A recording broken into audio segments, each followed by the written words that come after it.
Welcome to the 2022 COC 101 and NOFO applicant training for the Continuum of Care grant program in the fiscal year 2022. Typically, this training is a mandatory requirement for applicants to be eligible in the competition, and it's hosted either in person or in a hybrid fashion, in person and online. While we've elected to not make the training mandatory this year for logistic reasons, we really do strongly encourage you to follow the training in its entirety, as there's a lot of very important information in here that you will need to be able to put forth a successful application in the COC competition. My name is Markea Watson. I'm the director of the Greater Kansas City Coalition to End Homelessness, and co-presenting with me today will be staff of GKC-CEH, as well as service providers from the homeless community and members of our Administration and Finance Committee. The competition this year is extraordinarily short, and so it really does feel like we're off to the races, and probably more like we're in bumper cars than a NASCAR race. We have a very tight window of time, and so we wanted to make this training recorded and accessible to you as quickly as possible, and to avoid the logistical challenges of getting everyone together on such a short timeline, but to still be able to provide as rich of content as we did in 2021. And with that said, we've decided then that we would make a composite training and grab recordings from the 2021 training that are pertinent to this year, as well as updated information that will help you in the 2022 competition, as federal and local priorities and requirements has changed. Now, it hasn't changed to an enormous degree, but there's significant enough shifts that we wanted to make sure that you have the most current information. So we've elected to do this kind of composite style recorded training. The other thing too is that you can watch it in perpetuity, which is nice, so that you know that you have all of the information that you need to be successful in this competition. So the roadmap today is going to be like this. So we'll talk about what the Continuum of Care is, provide you an overview of the COC program itself, its goals, objectives, and purpose, and how everything sort of fits together. Then we'll talk about the federally identified priorities from HUD, as well as those local priorities and projects that we've identified here in terms of the types of housing that are needed, or the sort of theoretical priorities that we've identified as a community in our community's approach to ending homelessness. Then we have guest speakers from the community to talk to you about housing first, racial equity, and topics in street outreach. And lastly, we'll give you the technical overview of what you need to be able to apply, as well as any of the requirements through the application process. So with that said, I'm going to go ahead and pass the baton to our presenters to first talk to you about what a Continuum of Care is. As we work on attendance, I'm going to pass the baton to Becky Poitras from Metro Lutheran Ministries. Yay! All right, so as most of you know, we utilize this training time not only to review the annual NOFO, as it's now called, but to review kind of the basics of what a continuum of care is, why we do what we do, and kind of the regulations surrounding that. So this is a little dry. I apologize. Feel free to sip your coffee, eat your chocolate, but please listen and take notes. And just an FYI, we will have Q&A time after each of the sections. So if you could please just take note of your questions and wait until the Q&A time, and we will address them all. So what is a continuum of care? It is a system that is designed to assist individuals and families experiencing homelessness as defined by HUD, which is acronym alert, the Department of Housing and Urban Development. It utilizes community-wide planning and a strategic use of resources, which is typically led through the lead agency, who for our continuum is the Greater Kansas City Coalition to End Homelessness. I am not going to read the federal definition of what a continuum of care is to you, but we have put this in here. And Markea, Amber, correct me if I'm wrong, are we going to send out the slides for people? Yes. Okay. So you'll be able to read this glorious definition all on your own time. But basically what it says is that a COC is made up of all of us. It is made up of all organizations and individuals who have a vested interest in preventing and ending homelessness.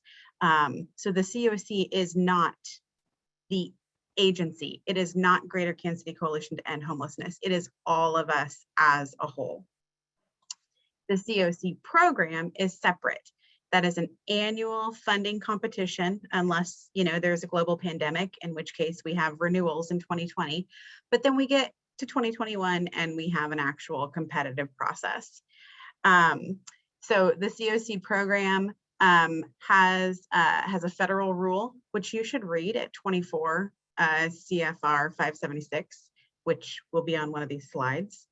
Remember it, know it, love it, dive into it. But the goal of the program is to improve the coordination of mainstream resources, housing resources, and supportive services across our geographic area so that we can better meet the needs of those experiencing homelessness and to prevent homelessness. Couple of definitions. So again, GKCCEH is the lead agency and the collaborative applicant for the Jackson Wyandotte Continuum of Care. Again, here's a HUD definition of what that means. So again, they are not the COC.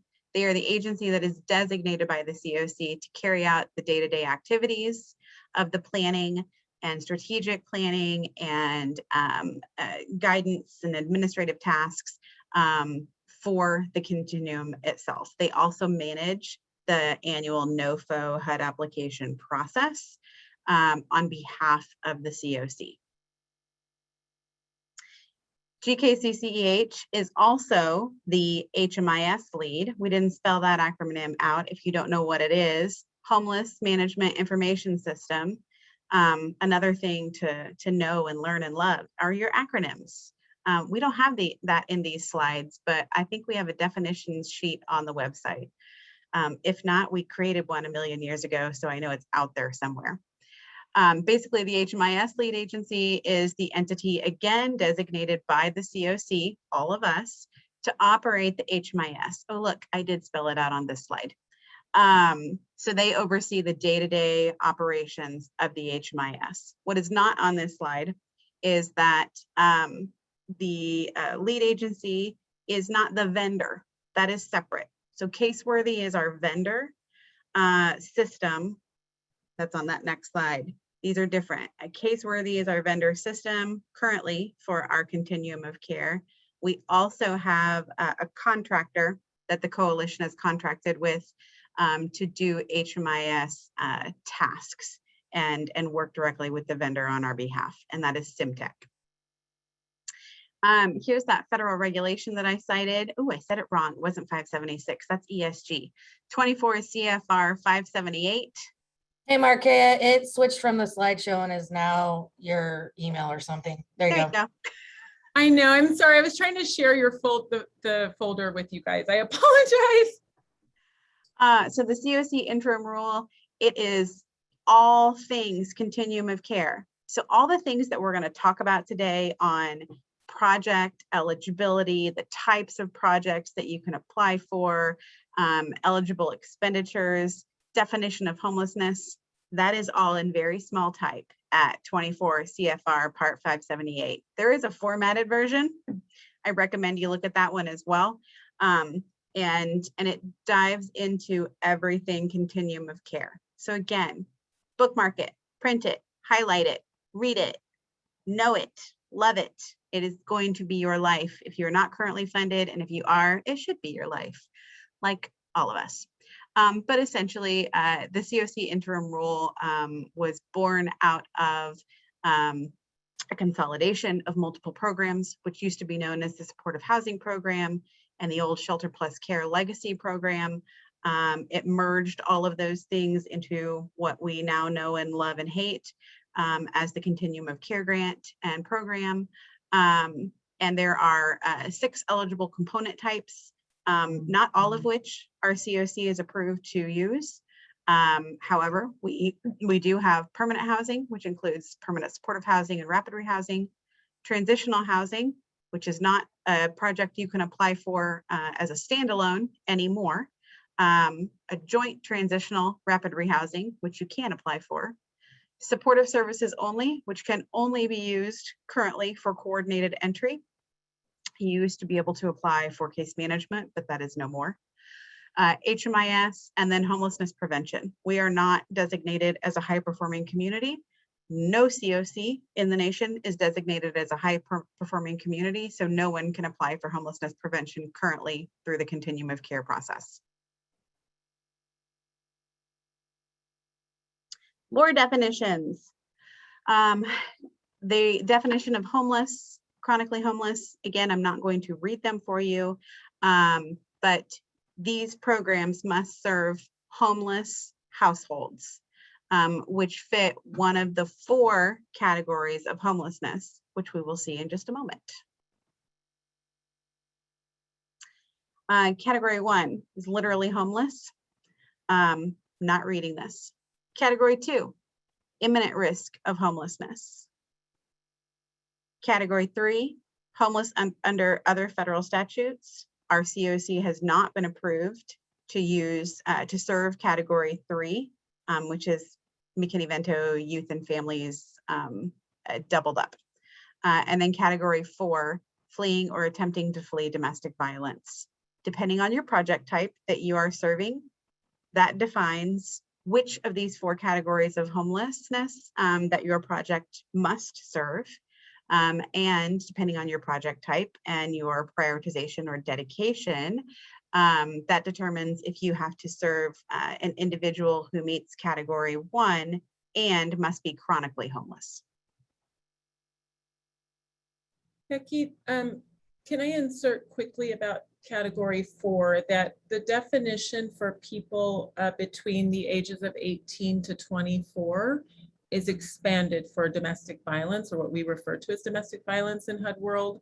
So for folks who only between the ages of 18 to 24, category 4 also includes those who are engaged in transactional type of relationships in order to have safety in terms of a place to stay or food to eat. And so those would be coercive relationships of a sexual nature or some other type of kind of predatory relationship that they're involved in for the sake of having housing. Thank you. All right, more things to know, definitions that you will see in the COC world. Coordinated entry. If you don't know what coordinated entry is, you need to know. If you're currently funded and you don't know what coordinated entry is, we need to talk. Amber wants to talk to you. But that is the process where we as a Continuum of Care have developed a common assessment tool that prioritizes those who are currently experiencing homelessness for placement into the most appropriate housing type using a fair and equitable process. Housing first. We are going to talk about this later, right, Markeia? Or are we going to do it now? Later. Okay. We're going to have a little breakout for everybody about housing first, and Rob and somebody else, I don't remember. They're going to lead us down the rabbit hole of housing first and why it's important and all the things that we need to do to make sure that we are operating housing first programs and agencies. Definition of youth are those persons under age 25.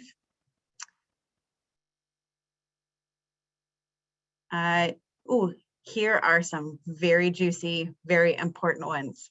Geographic mobility. There was an amendment to the COC interim rule 24 CFR 578, which allows tenant-based rental assistance programs as well as tenant-based leasing assistance to be used by clients outside of the normal geography of the Continuum of Care. This promotes client choice. This does not apply to project or sponsor-based leasing or rental assistance. But what does this mean? It means that if your program is here in Kansas City, Missouri, or Kansas City, Kansas. You're funded in Jackson Wyandotte COC, and you have tenant-based leasing or rental assistance. And your client wants to move to North Kansas City, which is in the balance of state. That promotes client choice. And as long as your agency has the capacity to provide the supportive services to them, they can move there.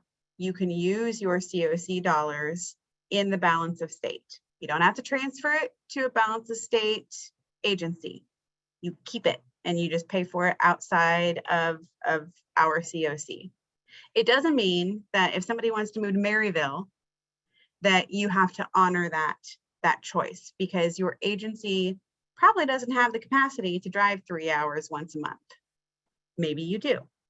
That's up to you. But you can't just categorically deny someone the ability to transfer and move their assistance outside of our COC if it's within a reasonable distance. So if you have to drive 20 minutes, if you're an independent, you're supposed to be serving KCK anyway. So you're probably driving 45 minutes to get to KCK on the far reaches of KCK. So if they want to live in Johnson County, or they want to live in Cass County, or they want to live in Clay or Platte, that's probably reasonable for your agency to be able to serve someone if they choose to live there. Another important definition, involuntary family separation. This also is a rule that HUD has passed, both as part of the Hearth Act, again, something else to read and know and love, which includes the COC interim rule. But there was a rule called the Prohibition Against Involuntary Separation. This means that your program cannot state that, let me back up. If your program serves households with children, you cannot state that their child under age 18 can't stay with them. However a family presents, that's how they present. A family is a family. So if it's this rule also applies to family presentation. So if it's grandma and mom and auntie and grandbaby, but not the granddaughter, and that's how they present, that is a family. But it also means that you can't state, sorry, we can't serve you based on the age of the child. This is especially important if they have a teenage child who say they are 18, but they're still in high school. They're still part of the family unit. Why you can't deny somebody that's how their household is, that's their composition of their household.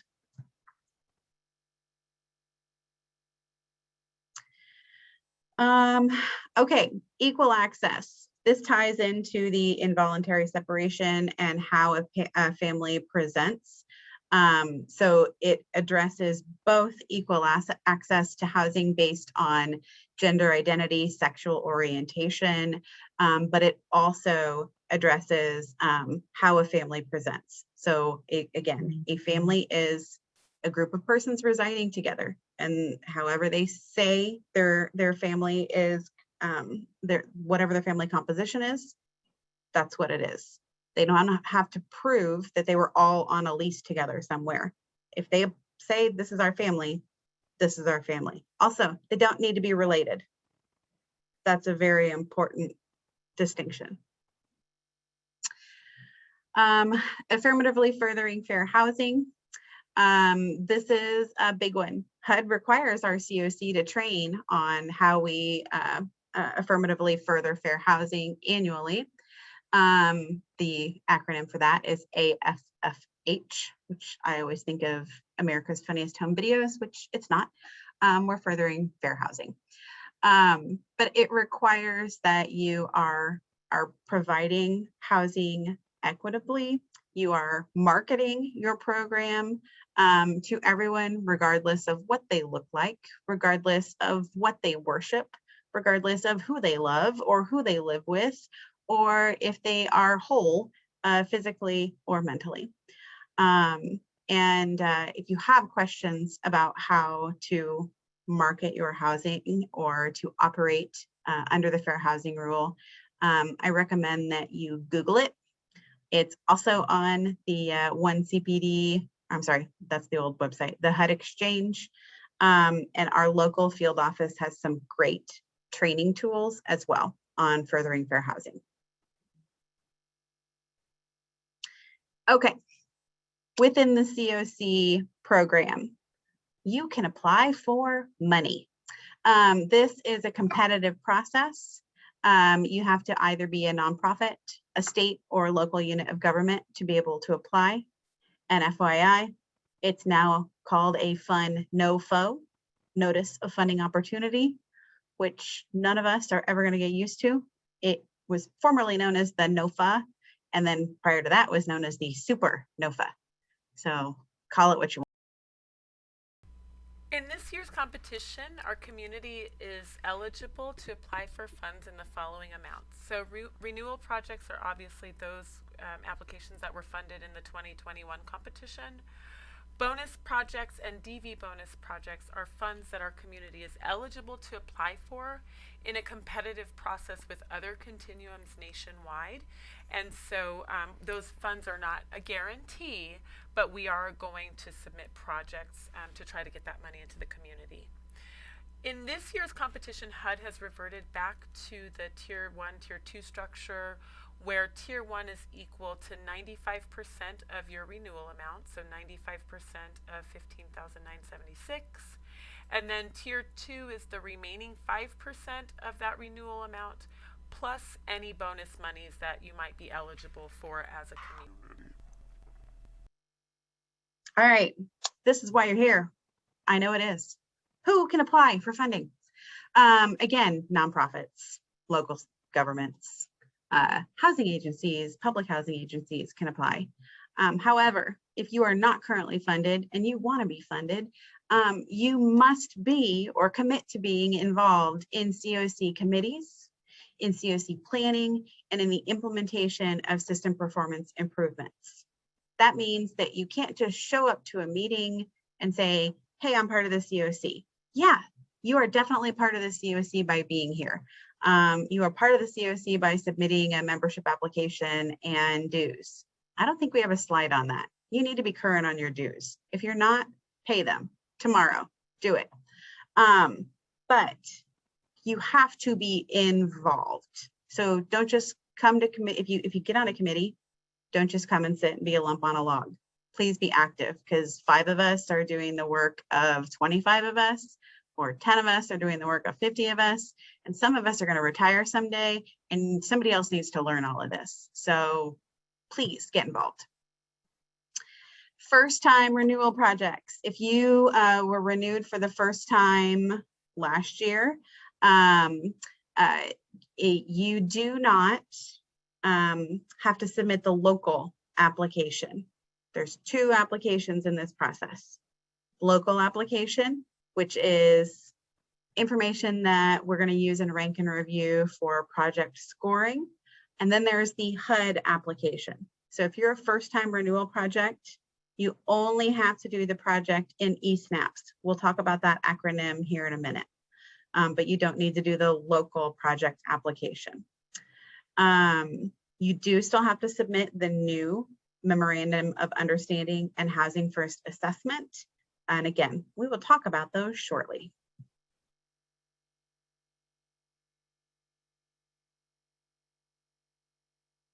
Okay, new projects. So if you are submitting for a bonus, which we'll talk about, or an expansion, which we'll talk about, you have to submit a letter of intent.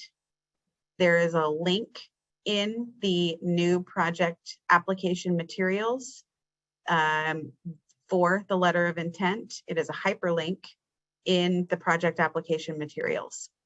If you can't find it, I couldn't find it at first. I thought it was in the letter of intent or in the timeline. It wasn't. It's in the big long document. But if you can't find it, please reach out to GKCCEH staff and they will direct you to where you need to go. You will need to create an eSNAPs applicant profile. Again, more on that later. You will need to have a DUNS number. So if you don't know what it is, find out. If you don't have one, apply now. You need to read the COC program policy and procedure manual. Read the Hearth Act. Read the interim rule. Again, 24 CFR 578. You have to have match for your project. We'll get more in detail on that here in a few, or in an hour. And you have to document it. And you must have your code of conduct for your agency on file with HUD. So you can search that on the HUD code of conduct website. Google it, you can find it. If it's not, you will need to upload it and submit it, and you'll also need to attach it to your project application. Okay, more stuff you need to know about before you apply. Again, you're going to have an MOU, which is new this year. You're going to have to certify that you're in compliance with the COC interim rule. You're going to have to meet your match requirement, which is 25%, with the exception of leasing dollars. The costs that you're asking for need to be eligible. Once again, read the rule. And you have to have the capacity as an agency to administer the project. So just because you want the money doesn't mean you have the capacity to carry out the project. So please think long and hard about if your agency has the capacity. You have to participate in HMIS. Must, unless you are a DV provider, and then you have to participate in a comparable database. Tahani is a great resource about comparable database. So if you're a DV provider that's not currently funded, please ask her questions and she'll happily answer those. You must participate in coordinated entry and accept 100% of your project referrals from coordinated entry. There is no side door. There is no, my best buddy knows somebody who's homeless and I just want to get them housed. They have to go through coordinated entry. They have to be referred to you from coordinated entry. Again, there's a caveat there to domestic violence. There is a separate door into the system, but that is through our DV providers. You have to be involved in the community, like I talked about. No lump on a log. Be involved in the COC. You have to submit to annual program monitoring. You need to know what fair market rent means, and you have to abide by it.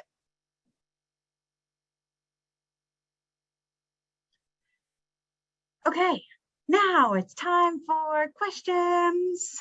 And I'm going to shut up so you can ask questions.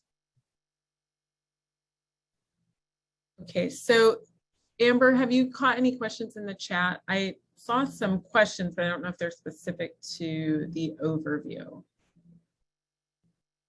Let's see. I've been scrolling through all the attendance. I sent you the one, but I sent it to the individual. Yeah, so can we put questions that are that would be helpful for everyone in the main chat so that everyone can see them? The question was around first-time eligible renewals. So since there was no competition last year, would the projects that are first-time eligible be required to go through the entire process? The answer is maybe. If the project came online at such a time where they would not have had a full year of operation and therefore not completed a grant cycle and had to submit an APR. If you're a new renewal for the first time, or you are a pass-through renewal that was allocated in 2019, if your program had not been running for a year and had an APR due at the time of the start of this competition, then no. But if you had been running for a year, then yes, you would have to complete the same process as everybody else who's renewing.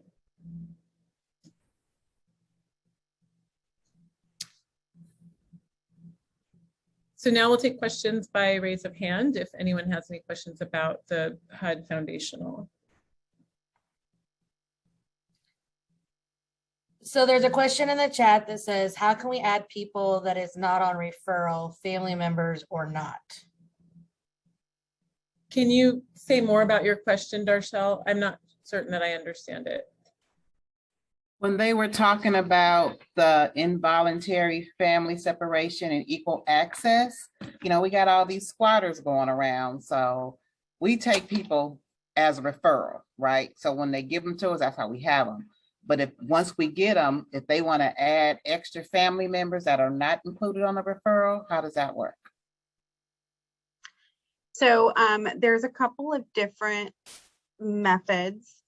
So if your project only serves singles, so if you in your project priority to HUD, you say you only serve single individuals.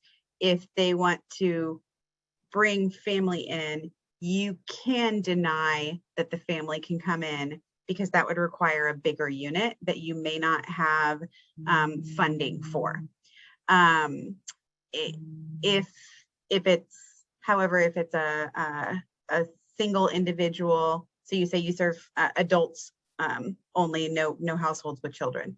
If it's someone who they want to bring another adult and they say, you know, I'm married and my husband wasn't with me at the time, well, that doesn't change your bedroom type. It doesn't change your project type. As long as he or that other individual is willing to participate in your program, they can come in. You can move them in. But they didn't present as a family. They presented however they presented. So it's just making sure you're following the guidance of what you committed to in your project application. And if you have the ability to provide housing to them as well, and it doesn't change your project type or housing type, then you can bring them in as long as they're willing to participate and abide by the same project rules.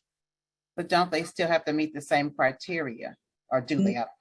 No, because they are part of the household. So if the individual that you accepted by referral into the program was chronically homeless, had a disabling condition, they fulfilled the criteria for your project. If they have a partner or a spouse that they're wanting to bring in because they now have reconciled or whatever, again, that is your call as to, you can't deny it just because you want to deny it.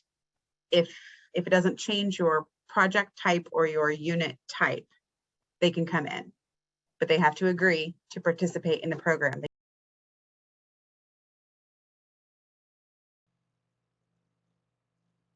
So HUD has issued new policy and program priorities for 2022. They're very similar to those that were issued in 2021, with a couple of areas where they've expanded. So first and foremost is ending homelessness for all people. That means for all individuals and households who are chronically homeless, living in shelter, fleeing domestic violence, all of the various eligibility definitions of homelessness. And as those definitions apply to all subpopulations within the larger homeless population. Using a housing first approach. This is, the importance of this can't be understated as an evidence-based approach to getting people in the doors quickly and then wrapping services around them to help them to move on to stability and ultimately to successful retention of permanent housing and self-sustainability. We are really excited that Dr. Sam Semberis, he is the founder and CEO of Pathways to Housing First. He's going to be providing some training opportunities for our community. You should be seeing updates on that in your inbox in the coming days. It's really important that we have the evaluative tools to know if we're operating in accordance with the Housing First model as it was designed, and then that we have the ability to provide ongoing training and programmatic support for direct service staff and administrators who are operating the programs. Reducing unsheltered homelessness is a priority. It's always been a priority. However, we're in a unique moment right now where HUD has issued 2 NOFOs at the same time, one of which is focused on unsheltered homelessness exclusively. Our community has elected to go after those funds. If awarded, we would be eligible for up to $10 million over a 3-year period to focus specifically on those individuals who remain unsheltered. There's continued emphasis on improving system performance, and we don't anticipate that this particular priority is going to go away. So looking from a data perspective at projects' ability to impact system performance and then utilizing system performance data to drive our decision making and how we model our system in the community. So areas of opportunity to really focus on are the length of time that it takes from people getting referred into your program, so the time that they're housed, successfully engaging people from street outreach all the way into permanent housing and ongoing housing stability. Looking at people's ability to sustain in housing and to stay there for a longer period of time. So where we see the cliff effect of people falling out of housing within the first 3 to 6 months, HUD wants to see that communities are really wrapping around and supporting individuals to help them to achieve stability in the long term. Partnering with housing, healthcare, and service organizations, and we would include workforce in this category too. HUD is looking at system level approaches to doing these things as a means of improving outcomes for folks and for improving system performance. And then truly involving people with lived experience. And this obviously, in years past, we've talked a lot about, our board composition and makeup and those sorts of things.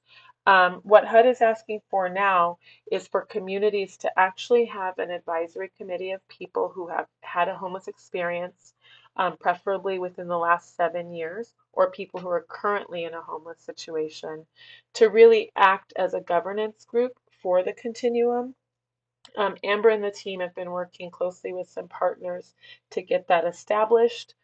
They have nominated a board of, I believe, 7 people that will be up for a community vote to fulfill this role.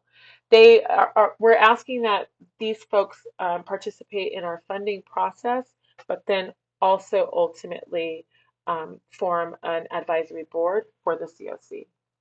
Racial equity continues to be a priority. We've seen a lot of insights as we've started to really dig into our data and identify that we do indeed have disparities along racial lines with a variety of disproportionate outcomes for people on that basis. And so we need to, really look more rigorously at our organizational practices and how we're getting people into programs, who's successful, who isn't, and why.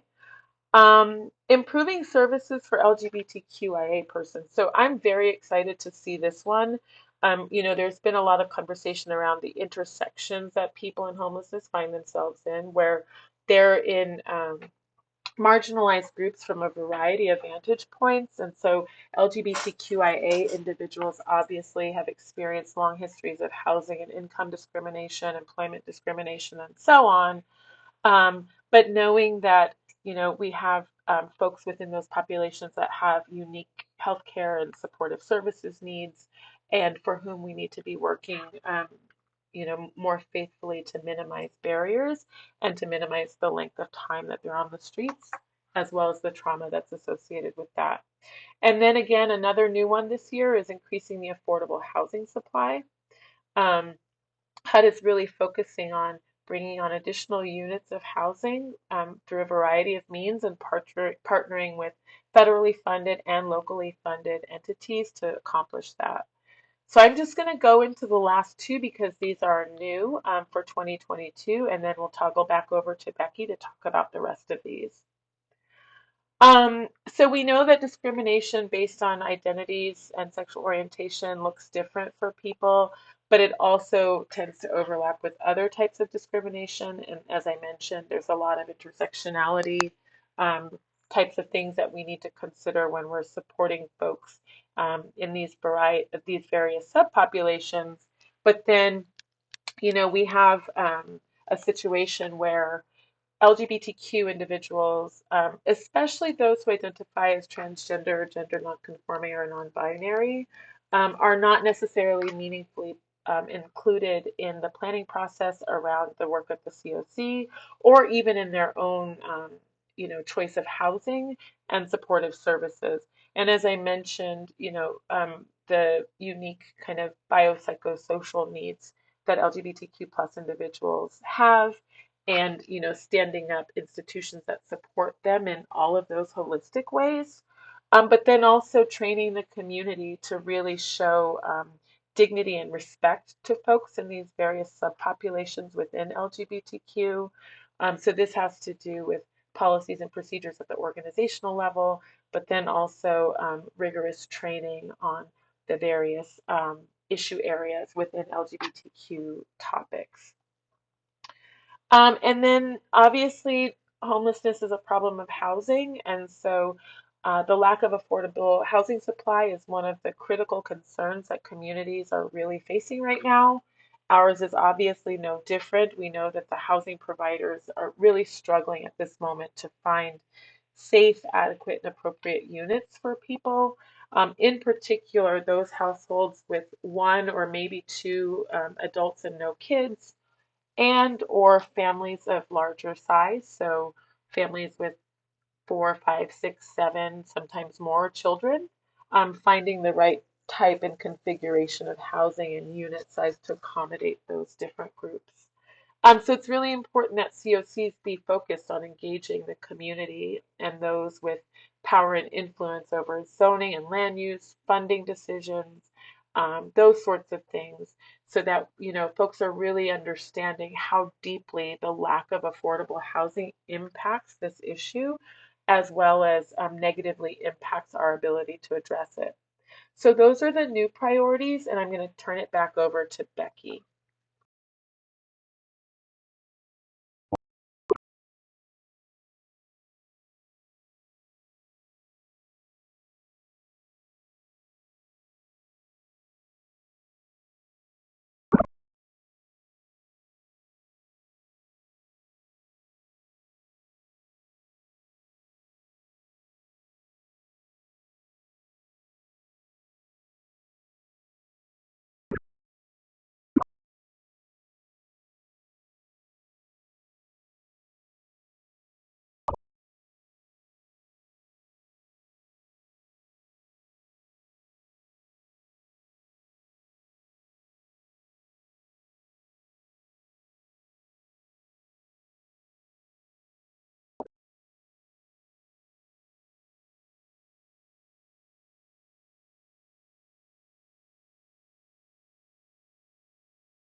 Okie doke. I think we had somebody, I think, who accidentally left the meeting and then came back. I hope they're back in.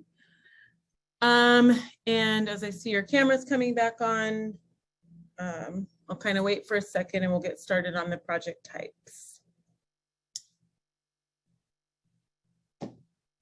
So I asked Amber to play our staff's NOFO theme song. It's Let's Go Crazy by Prince.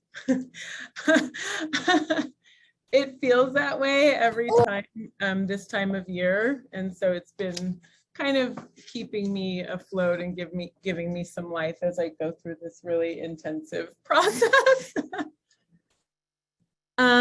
Let's see. And John, I do apologize for moving your section over. We wanted to finish with a nice cherry on top, and it's a topic that we felt like is food for thought, and really that we didn't want it to be something in the middle that became an afterthought because it's so central to what we're doing. So yours and the housing first and outreach piece is really at the crux of the question that we're trying to answer in homeless work right now. So that's why I thought it would be nice to top it off at the end.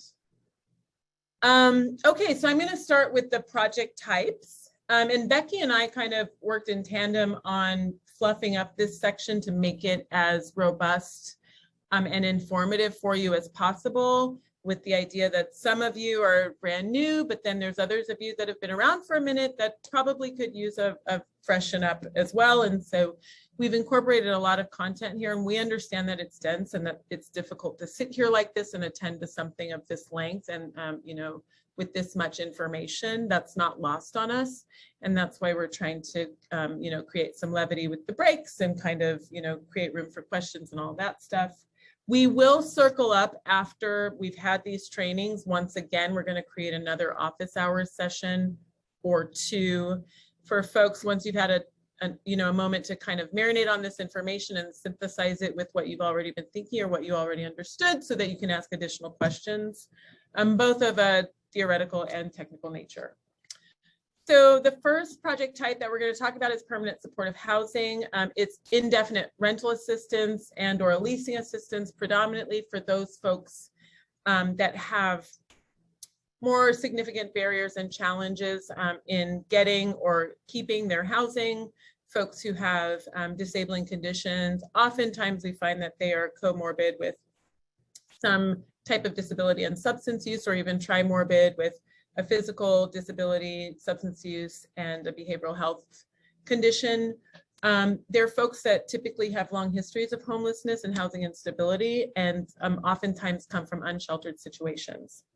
We've put the eligible costs in where it made sense so that you could understand what types of things you could build into your budgets. However, I can't stress enough to you the importance of actually reading and understanding the interim rule that governs this program. And I do find that a lot of the questions that I receive by email about things related to programs are right there explicitly stated in the rule. I will say, for people who are new to the HUD world, HUD is incredibly nebulous and vague about the guidance that they offer. And so understandably, sometimes people kind of hit the wall and they're like, I don't really know what I'm reading. And we find ourselves in that situation too, me especially. But these types of things, the eligible costs, are really explicitly stated. It can be tenant-based or project-based. It requires clients to pay up to 30% of their AGI.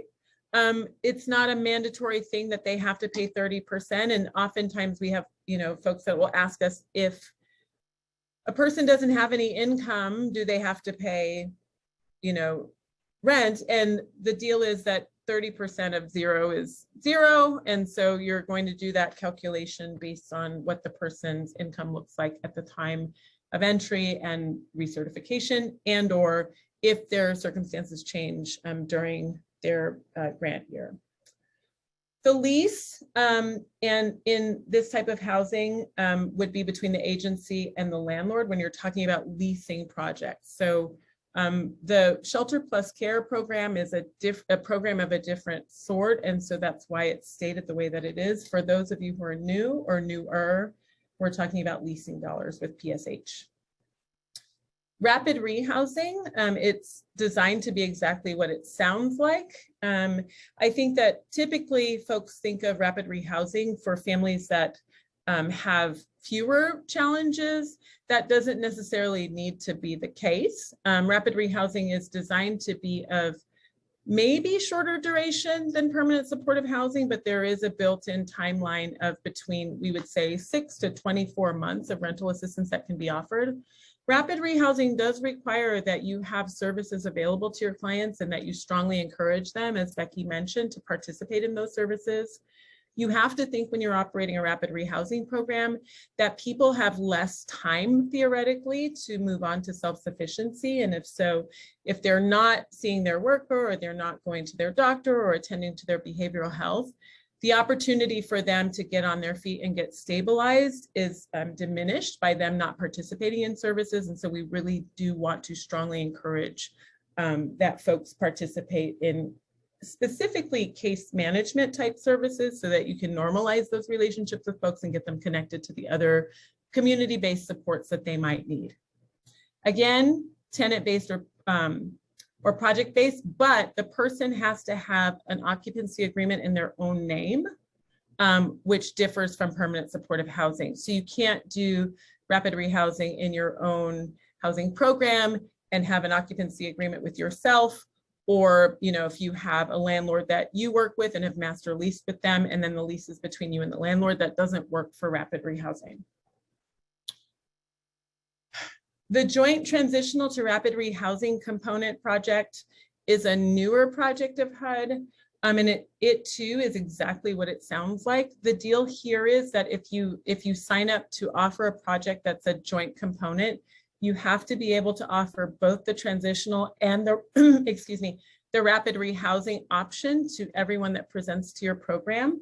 That's non-negotiable. However, the client or the household has the ability to choose if they would like both or either of those project types. So you can't say that everyone has to go to transitional and then to rapid rehousing. They have to decide that for themselves. This is really about client choice and preference. And for some folks, the transitional piece might be absolutely critical. For others, they might not want that, or it might not be necessary, and they need to choose their own adventure where that's concerned. Supportive services only. Okay, so now we're going to talk some more about project types. We have the supportive services only project.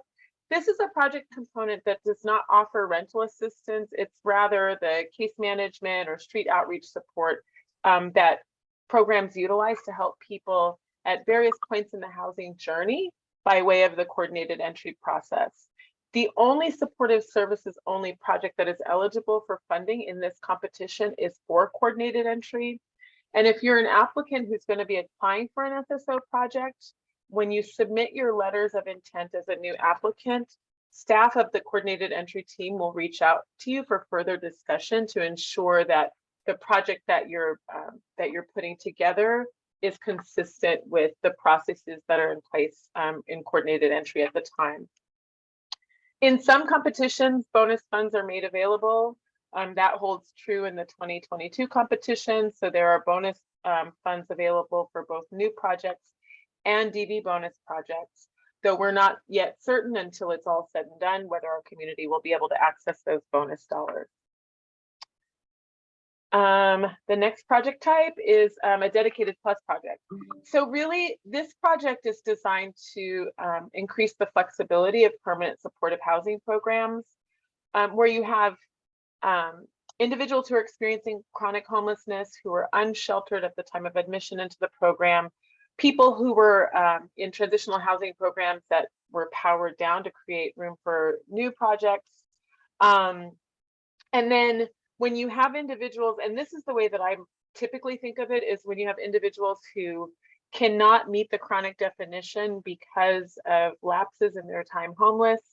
We have seen quite frequently in this community that individuals who were once unsheltered or living in emergency shelter for a long time, who then got placed in permanent supportive housing, were unable to complete a program year in the program for whatever reason. And so if folks end up back in a placement not meant for human habitation, it enables programs to take that individual in if they are not at that time able to demonstrate that they're chronically homeless, but they were chronically homeless at the point of admission in the first program.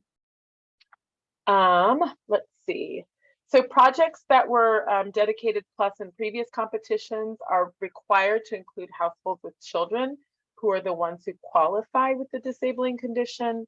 Each year we have a lot of questions about that. And for projects that are dedicated chronic, the head of household must be the person who has the verifiable, documentable, diagnosable condition, and the child cannot be that person. In dedicated plus projects, that the opposite is true, that children can be the person with the disabling condition in addition to or instead of their parents or the adult head of household. So for eligible costs through the COC competition, you have the acquisition of real property.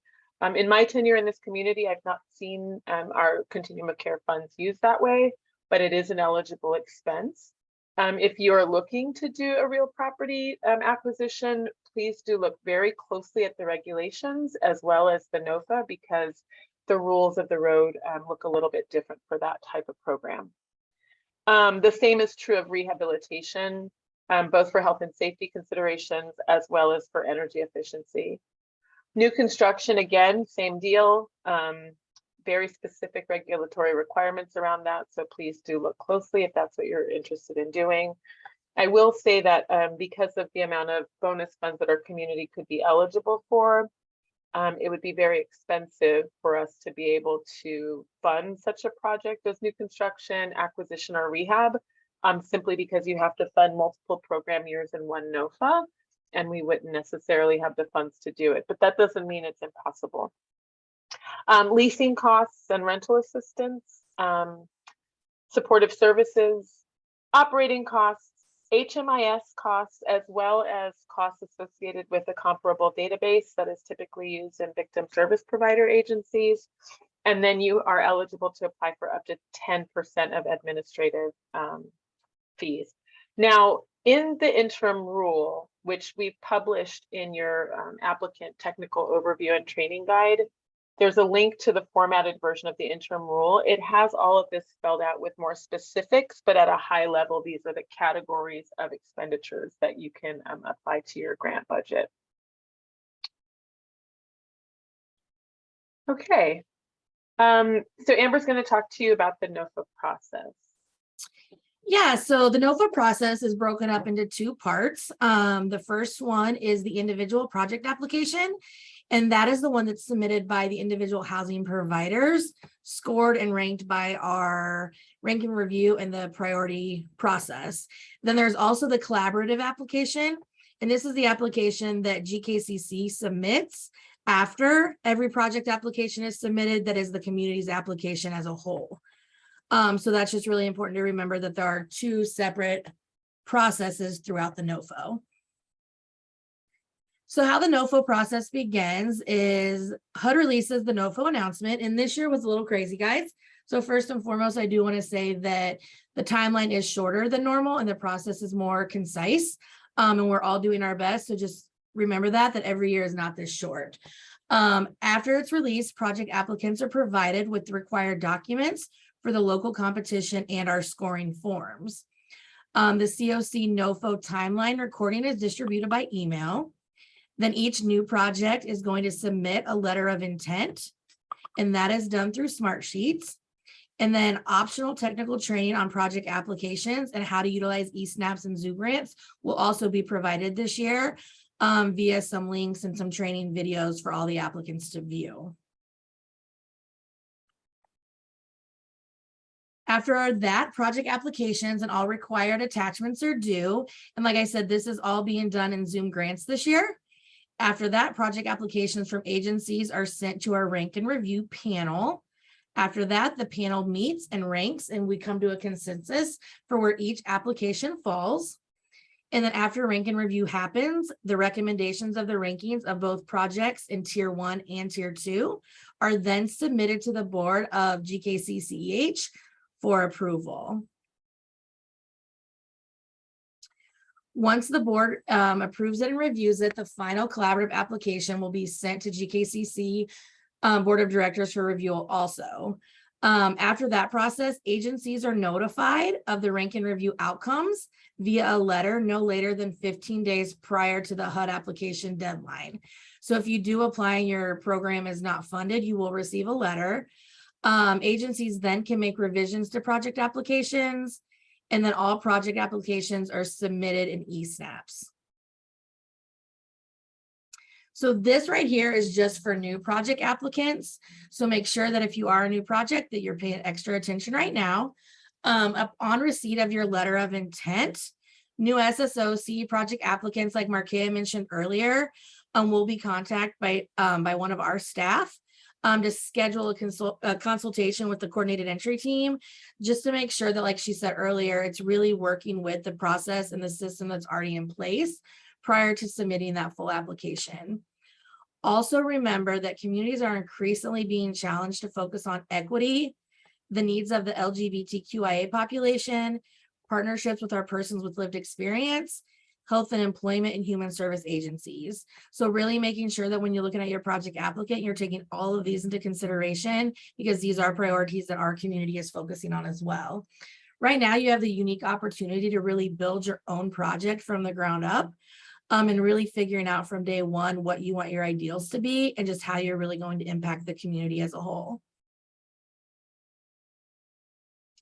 So I wanted to just make sure that for new applicants in particular, that we're clear that there are 2 written applications that project level applicants have to submit. So we have a local application that now lives online in Zoom Grants, which will go live on Friday, August 19th.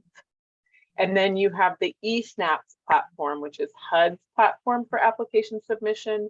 You need to do both of those things in order to be eligible for the funds in the competition. Thank you for clarifying that. And so in addition to those things, like I said, all project applications have to submit in eSnaps. The eSnaps applications went live today. So today is Tuesday, August 16th. And so you can feel free now to start setting up your accounts, making sure that you're registered, making sure that all of your users that are collaborating on your application have access. We have in your training guidebook and the back page, there's some resources. We have the links to the eSnaps pages where all of this information lives. And we have extended the deadline for your eSnap submission this year to give you a little bit of wiggle room, because we recognize that HUD, like Amber said, has given us a very, very short window of time to complete the process this year. And so we're asking that you first focus on submitting your local applications in Zoom Grants, which is due on August 31st. And then we've given you an additional week to work on applications in eSnaps prior to us sending projects to rank and review. This is the link for the Zoom Grants application. When you go to the landing page, the application is not yet live, but you can see our agency, our logo, and a couple of things about the funding opportunities. This is a brand new process for our community this year, so undoubtedly there will be lessons learned from this experience, but we're very excited to be able to have a more streamlined means of collecting the information from you, but then also giving you the ability to work on your grant application, save it, and come back to it, which was one of the biggest requests that we had of applicants as we were looking for an online means of doing this. And then obviously we don't have the technical challenges of user error when we're setting up the applications with typos and all of those sorts of things. So I think that this will work a lot better, even if there will be a learning curve for us the first year or two. So we've got the link there. The link is also available in your training materials as well as on your grant timeline. It was brought to my attention that there was no link on the second timeline that was sent out as an updated version, and that was deliberate because the application platform will not launch until Friday, and we didn't want folks to be confused. So stay tuned for more on Zoom Grants. In your training materials, you do have access to the questions that live in Zoom Grants for both the new and renewal project types. So you can start to read through those and start thinking about how you might respond to those questions. Amber. So once again, throughout the NOFO process, we started this last year with projects, really making sure that programs really realize our rationale behind some things and why we have you sign the memorandum of understanding when you are applying for funding through the NOFO competition. We really want to just look at accountability on a programmatic level and not just always holding our clients to an accountability standard. We really want to make sure that we're being good stewards of the money and of the competition. We really want to clarify roles and responsibilities of the collaborative applicant and COC funded agency partners.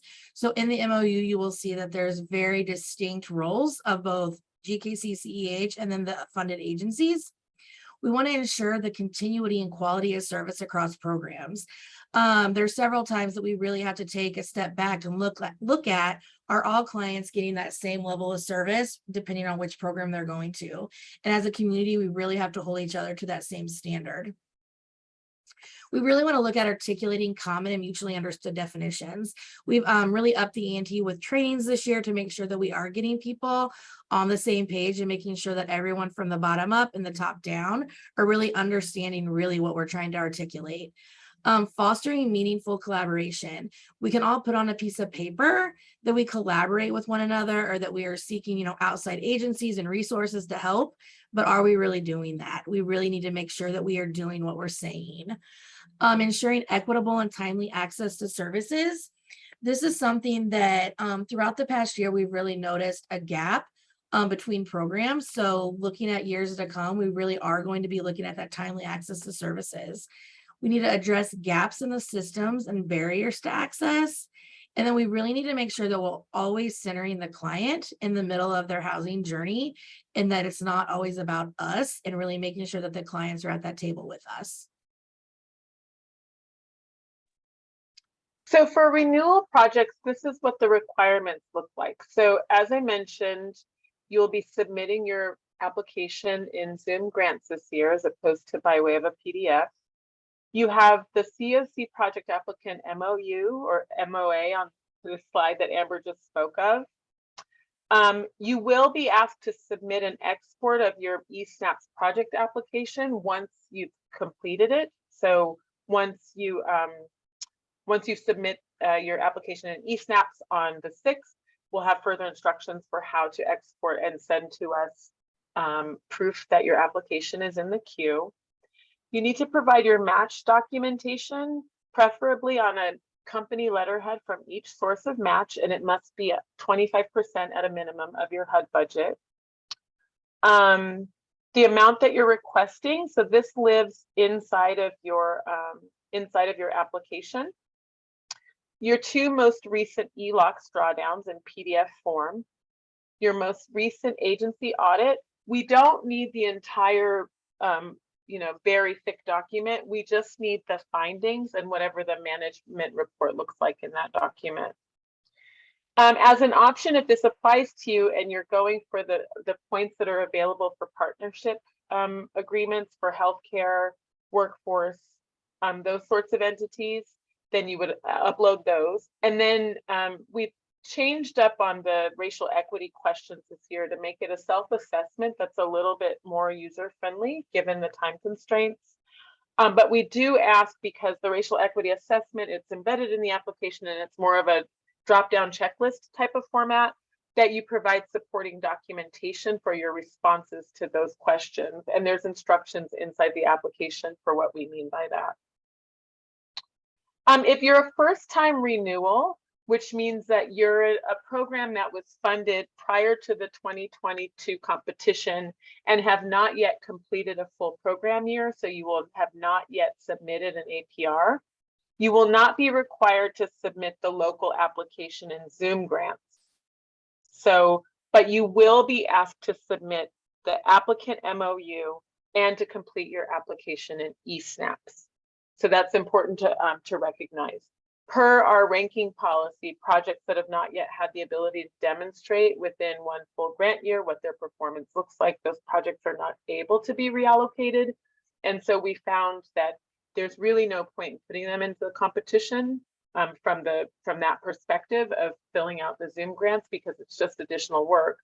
However, it is very important that you don't just blow off the application this year and really do review the materials in it, because HUD's priorities change over time and they're getting much more deliberate about looking at equity, looking at LGBTQIA issues, looking at people with lived experience, and not asking people to just check off a box, but really demonstrating with rigor that you're implementing those practices into your programs and into your homeless system. And so you don't want to be blindsided if you were to just skip a whole application cycle and then open the following year competition and be blown out of the water because you don't know how to respond.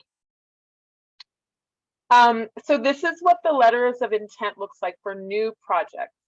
So these letters of intent are completed by online form. They're due Friday, August 19th at 5 p.m. I'm pleased to report that we've so far gotten about 4 or 5 of them submitted. So it looks like people are chomping at the bit to get into the game. If you have questions or trouble with any of the above as a new applicant, please do reach out to our program staff at gkcceh.org.email so that we can point you to the right direction so that you're able to put forth a successful application. For new projects, the requirements look a little bit more similar this year than they have in years previous. So again, your MOU, your local new project application submitted in Zoom, your eSNAPS project application export. Like I said, we're going to ask you to submit that to us in September. Match documentation, preferred from the source of match on agency letterhead, your most recent agency audit, optional partnership agreements, and then supporting documentation for the racial equity assessment. For the new applicants, you are asked to respond to the racial equity assessment questions, but they're not scored.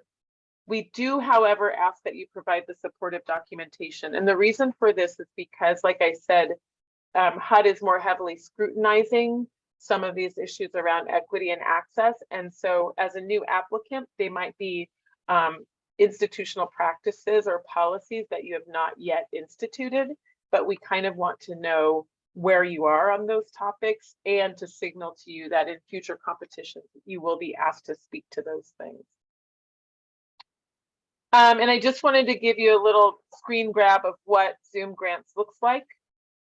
So there's instructions, there's actually step-by-step instructions to Zoom grants in your applicant folder that was distributed by email on Tuesday, the 16th. It says something like Zoom grants applicant step-by-step or something to that effect. So if you want to dip your toe into the water and start setting up your own Zoom grant organization and adding users, you can certainly do that so that you're ready when it launches on Friday to get rolling. But this is what the home screen looks like. And then the applications are down below once those are open. And then again, this is just a snapshot of the timeline. So we've got the HUD has released the announcement. We've sent out the materials. The Zoom grants portal will open, and the optional trainings will be made available for Zoom grants and ELOCs. And your new project letters of intent are due on Friday, the 19th. Your final application, all of the materials needs to be submitted by August 31st at 5 p.m. Central. And so it'll be submitted in the platform.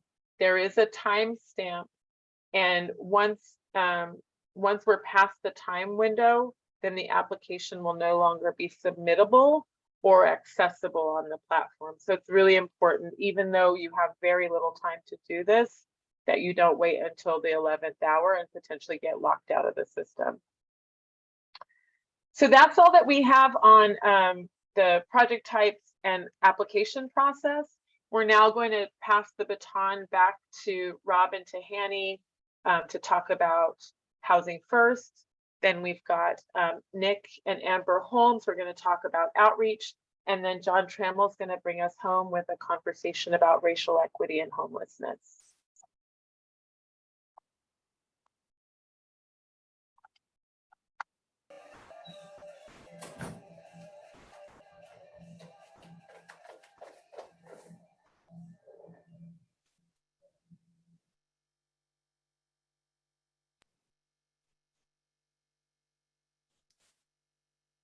Okie dokie, folkies, we're back. Let's see. And we're almost to the home stretch.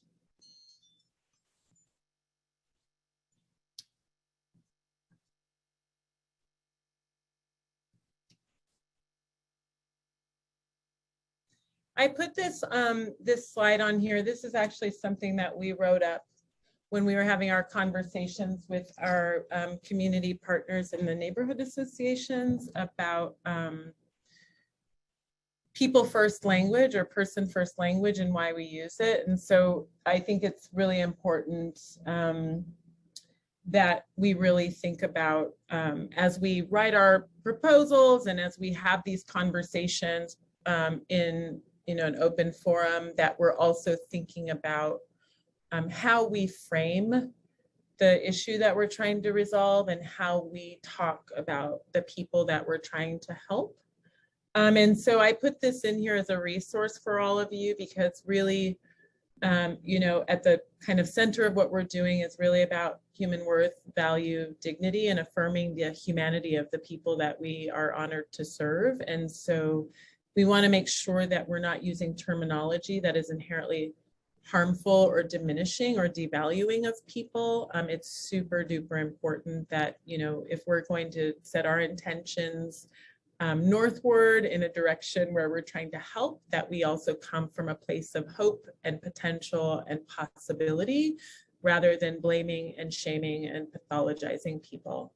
And so I just wanted to have this kind of, it's a breath of fresh air for me to think about the potential of our folks rather than thinking about what's wrong with them. We really do need to leverage our power and our privilege to help them to figure out what's right with them and to zoom in and focus on those things and do more of the goodness. So for what that's worth. And with that said, I'm now going to pass the baton to Rob Santel and to Hani El Hussein, both of whom are community partners in this work and also are on our administration and finance committee, and they're going to speak on the topic of housing first. Thank you very much. All right, so I'm going to kind of take the first part and then pass it along to Rob. But actually before that, we thought, since you've been listening to our local folks for a while, that we would actually start with just a really short video that explains the concept of what Housing First is, and just overall then in terms of like what kind of the agenda for what we're going to do today.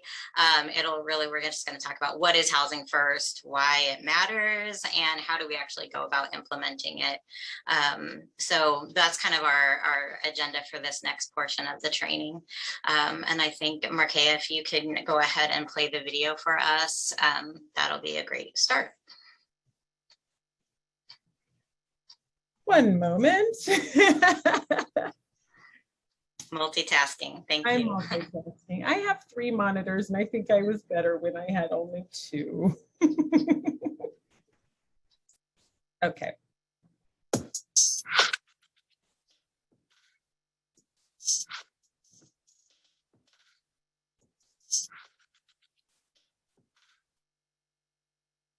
Housing First becomes more and more recognized as an effective and humane approach to homelessness. Questions arise about exactly what does it mean, how does it work, and can I do it in my community? What we're going to do is we're going to talk about Housing First, a definition of it, and look at all those kinds of questions. We do know this, that Housing First means doing things differently. For too long in the homelessness sector, we've had to rely on emergency services to deal with homelessness.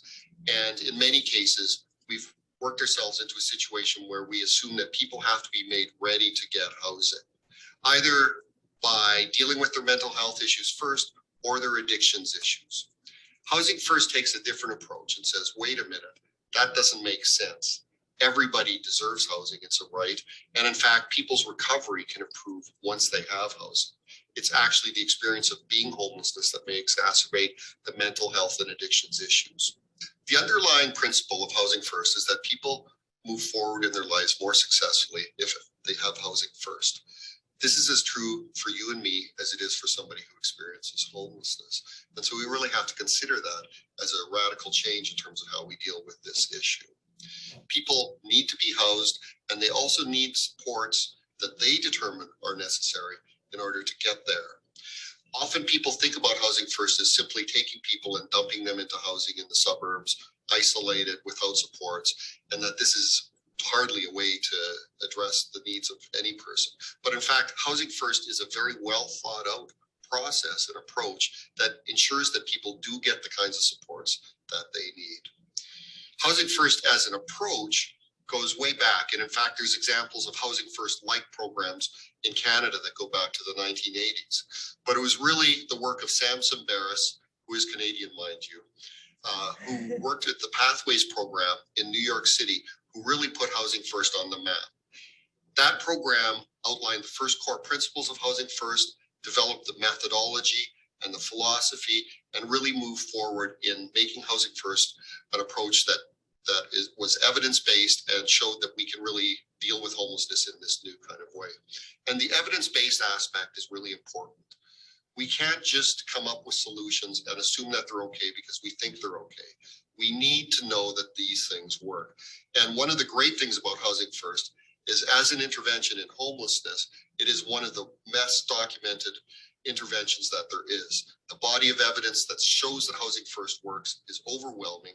The recent At-Home Shaswap project in Canada, which is the largest project on Housing First ever done, shows conclusively that it works. That you can take the most hardcore, chronically homeless person with complex mental health issues and addictions issues, and you put them in housing, and you know what? Not only do they stay housed, they do better. We have to stop thinking that chronically homeless people want to be homeless or that they can't be housed, because the evidence is there. The debate is now over. Housing First works. Thank you. So this, that really, I think, it provides a good summary of what Housing First is. And so, but I'm still going to go ahead and just do a couple, share a little bit more information. So really, when we're talking about what Housing First is, we're really saying that people who are homeless, that we can offer, that we will do our best to quickly stabilize them in permanent housing without any preconditions. So no preconditions regarding income, work, sobriety, or other factor, so that we can end their homelessness and then serve that ending that homelessness. So being housed is itself an intervention, but it's not the only intervention. It is necessary for that housing to then serve as a platform, so where they can pursue their personal goals and improve their quality of life. And so, and this approach is really just guided by the belief, as the speaker in that said, this is for everybody. People need their basic needs like food and shelter before they can attend to anything less critical. So related to this, I think one of the common concerns folks have, I think, is really around that idea of sobriety and whether people are going to be able to maintain there or not. And so related to this concept of Housing First is the idea of harm reduction, which is really a set of strategies aimed at reducing the negative consequences that's associated with any sort of substance use. It's kind of providing some compassion and understanding that there are reasons that people use substances. Let's think about why, is it folks who are homeless are dealing with a whole lot of issues, their safety, their health, their well-being.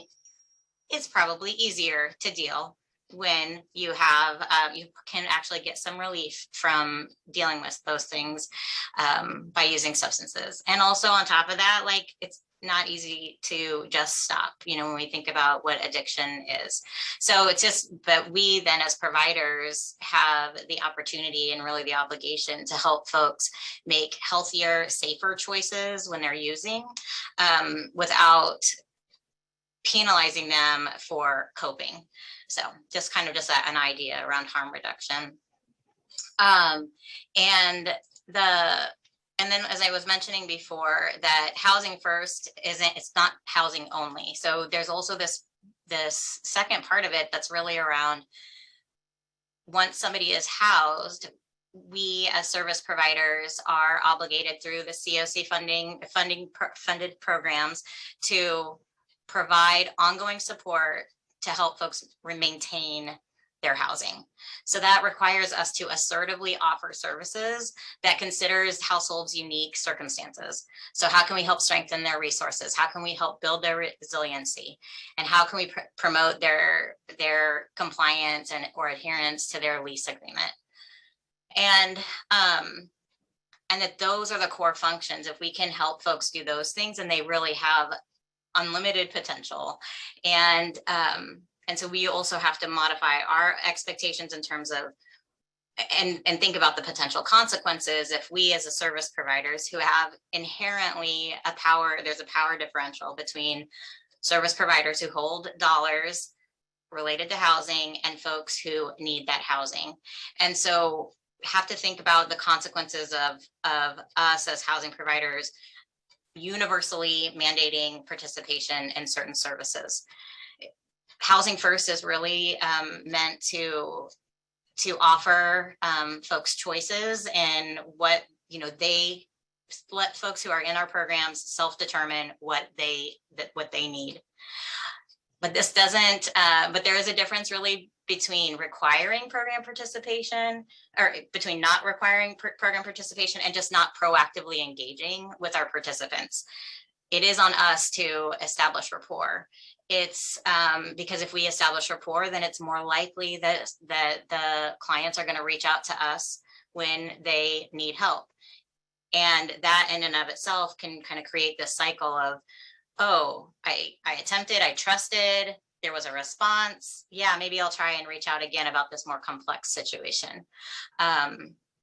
So just wanted to kind of explain it in that way. Also just make sure, Housing First is discussed in the NOFO, and so just always making sure that in this and future applications that we're understanding any guidance and specificities or that HUD itself is putting out, because sometimes there's little bits of changes in language and things like that.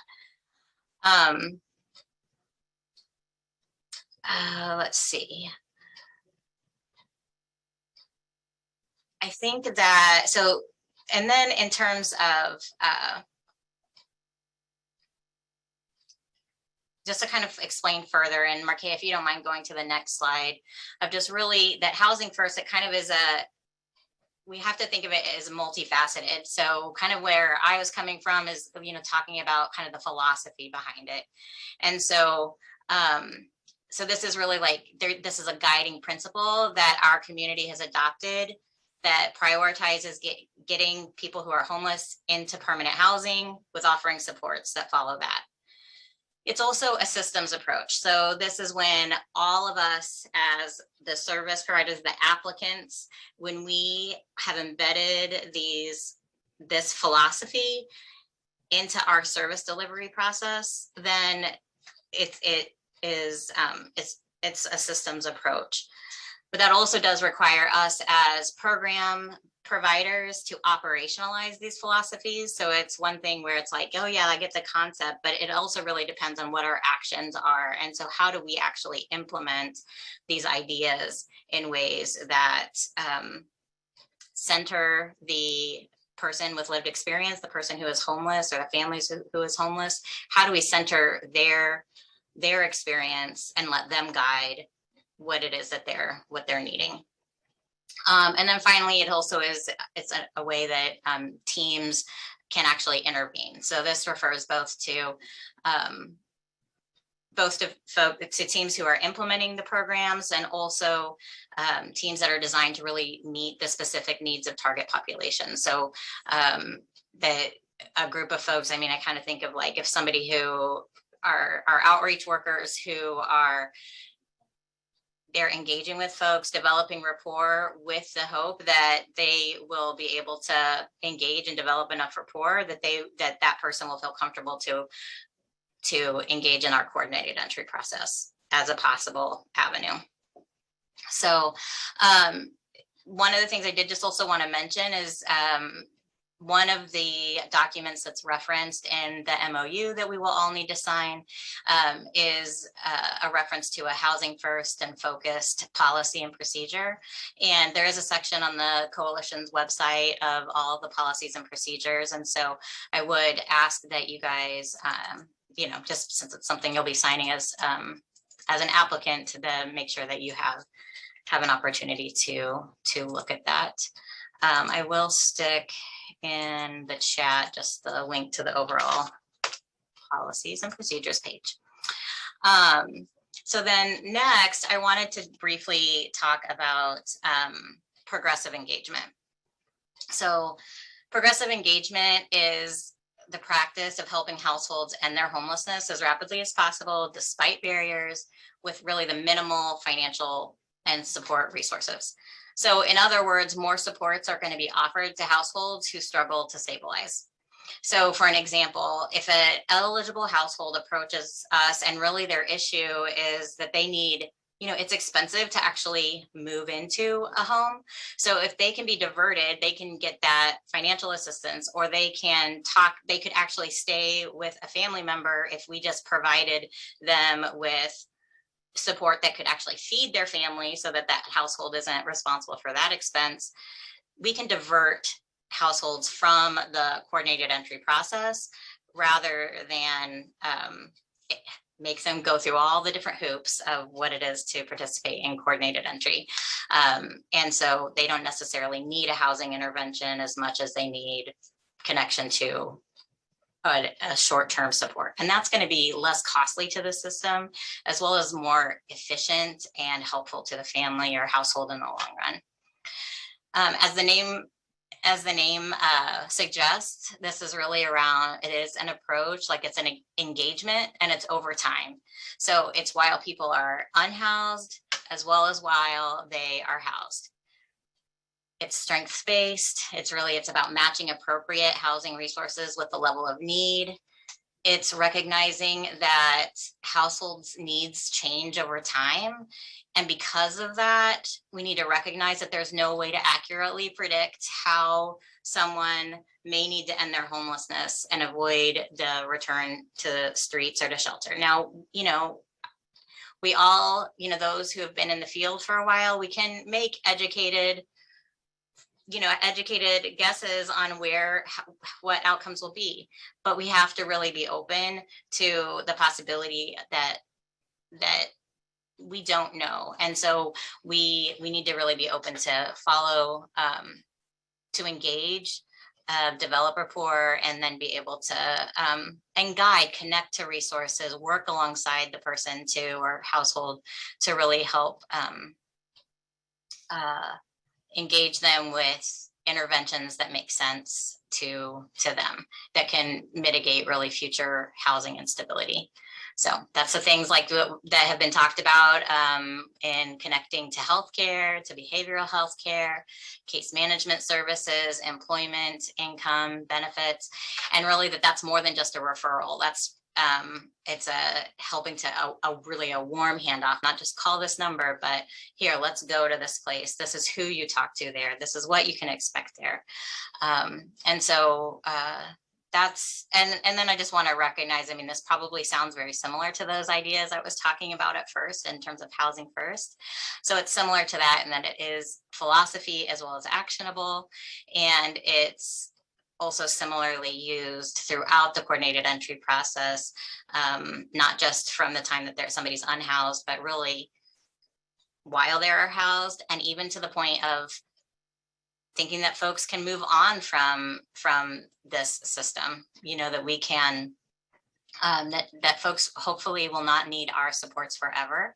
And so really helping to being engaged with folks. And if we're not engaged, we're not going to be able to help them assess whether or not we can, whether or not they will be ready to move on to some other level of service. So I'm just curious, I guess, just maybe if anybody's willing, just for a couple, maybe one or two examples of ways that you guys have implemented either housing first or progressive engagement, what that experience has been like.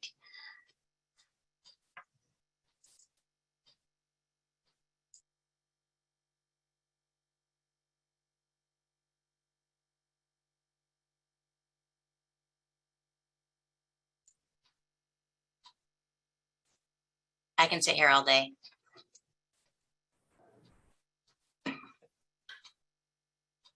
Well, we hoped that there wouldn't be crickets, but it appears that there might be crickets. Thank you, Tahani, for sharing that. Marquette, you cannot go to this slide yet. One thing I was going to share, if you have not seen this book, this is Housing First by Sam Sembris. He's kind of the guru that really outlined the core principles of Housing First. And I'm going to put in the chat box here an article that really does a good job of talking about the core principles of Housing First. And those are that people should have immediate access to permanent housing with no housing readiness requirements.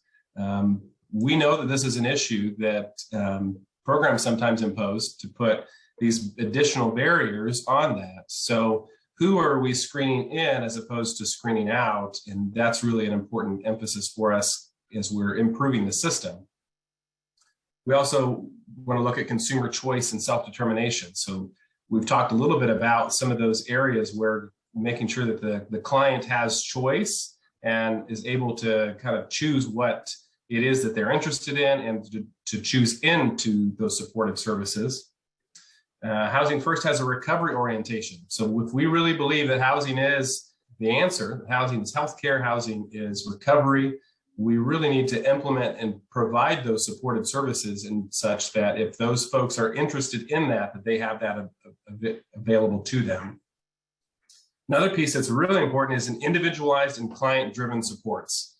I think it's really important for us to emphasize right now that even within the last year in our community, there were people that have been living on the streets that felt like the programs weren't representing them well enough, that they felt like they had to unionize to be able to get their needs met.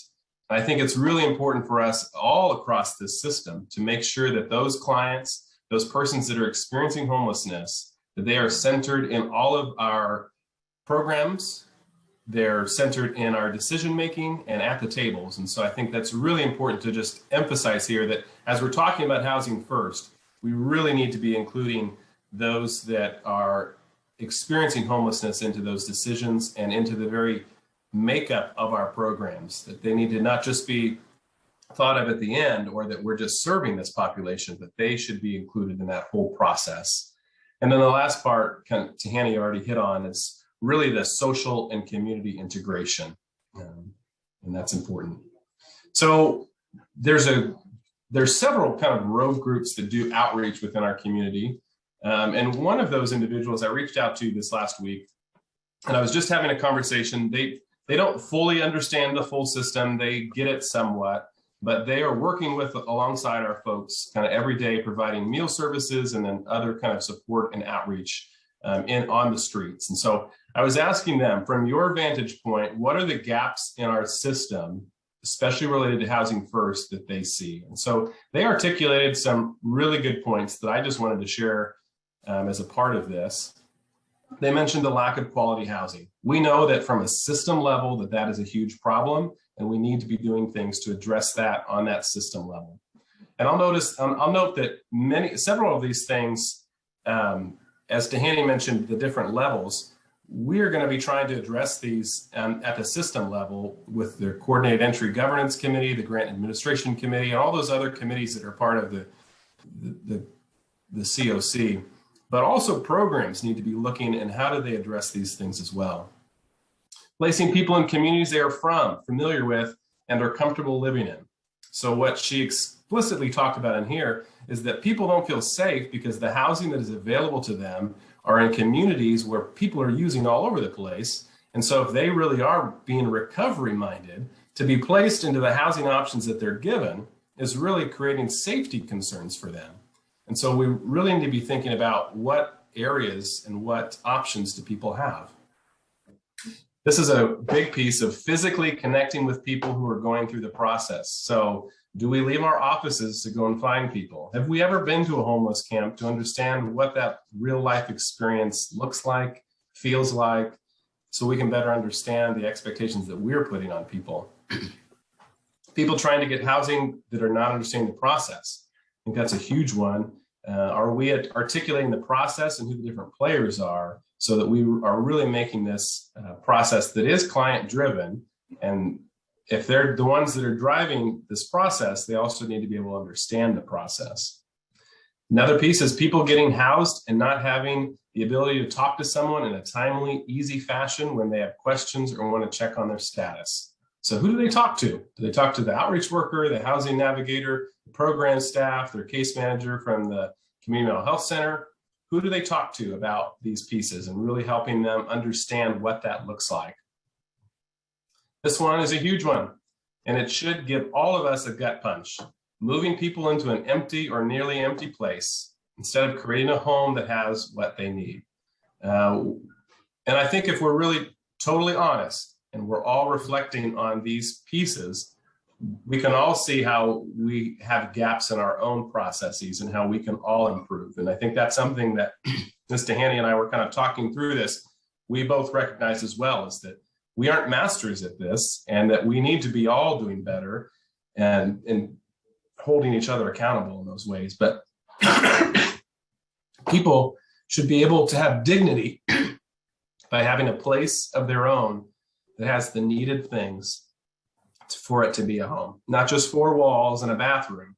They need the things that are really going to help them be successful. I think there are a few other points, aren't there?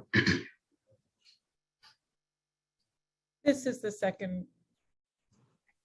Oh, yes. So people getting housed and not checked on regularly. So they get housed, but then there's nobody following up with them. There's no case manager, there's no supportive staff. They're not able to get to the things that they need. So it's a huge, huge issue. People who get housed first, but the services are not immediately ready. So Housing First says that we're going to give them a house, but those services need to be lined up and ready to go. So once they're housed, if they're needing treatment, that they're getting those treatment supports or whatever those other supports are available to them. Those that are newly housed or people on the list to get housed, not knowing and understanding who is who and what their roles are in the process. People working with unhoused and newly housed people not having the needed skill set to communicate and connect in the way that is necessary for success. I think this is another piece where many times we don't have the understanding. And so we've never been to a campsite. We don't really understand what that looks like. And so we're putting expectations that can't be met. And so those that are most vulnerable are the ones that are falling through the cracks, and those that have additional skills and resources that are able to show up to the meetings that we set for them and meet us where we are able to get the housing, but maybe they're not the most vulnerable. And so again, who are we screening out instead of screening in?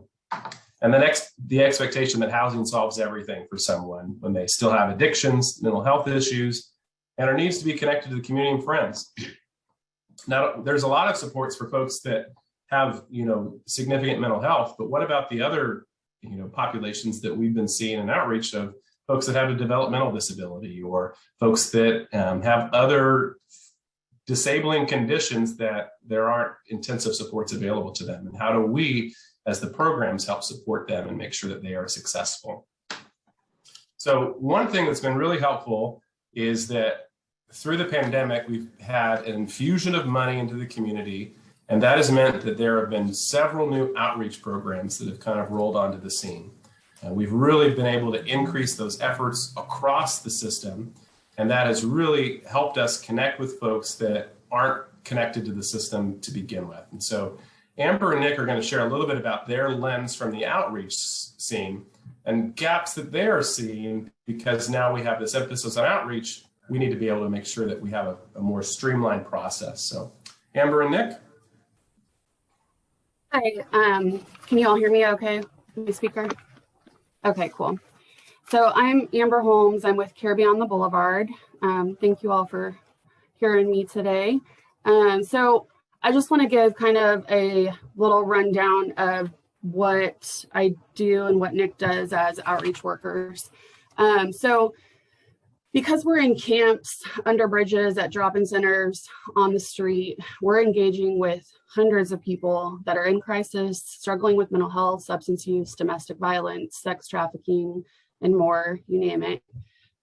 Through that, we sort through and respond to basic needs. Like Tahani said earlier, the importance of helping people with basic needs to focus on what they have to do next. So we will work on the food, the shelter, clothing. Our days consist a lot of working on the food stamps, the getting government phones, Medicaid applications, immediate medical needs, crisis de-escalation, engaging with police, the city, the different volunteer groups, and then of course, different community involvement with several different providers that we can get the clients connected to. So we also do the VI SPDATs because we are housing assessors. Once we do this, we have clients, of course, coming to us asking when they will get housing and what that looks like, who should they go to, just as kind of what was explained in the previous slides. And then the confusion of, well, are you our caseworker? Where do we go next? So there's still all of the gaps that have kind of been mentioned that I won't kind of go over again. But by the time they finally get referred to a housing program, we've gained an additional set of 20 or 30 people that we're now working on these other specifics of basics and crisis and the needs that come with their experience of homelessness, the camp sweeps, the newly homeless situations, et cetera. So because we are the ones that did the assessment, we are typically tasked for that person that's up for referral to gather all the paperwork needed to get their voucher.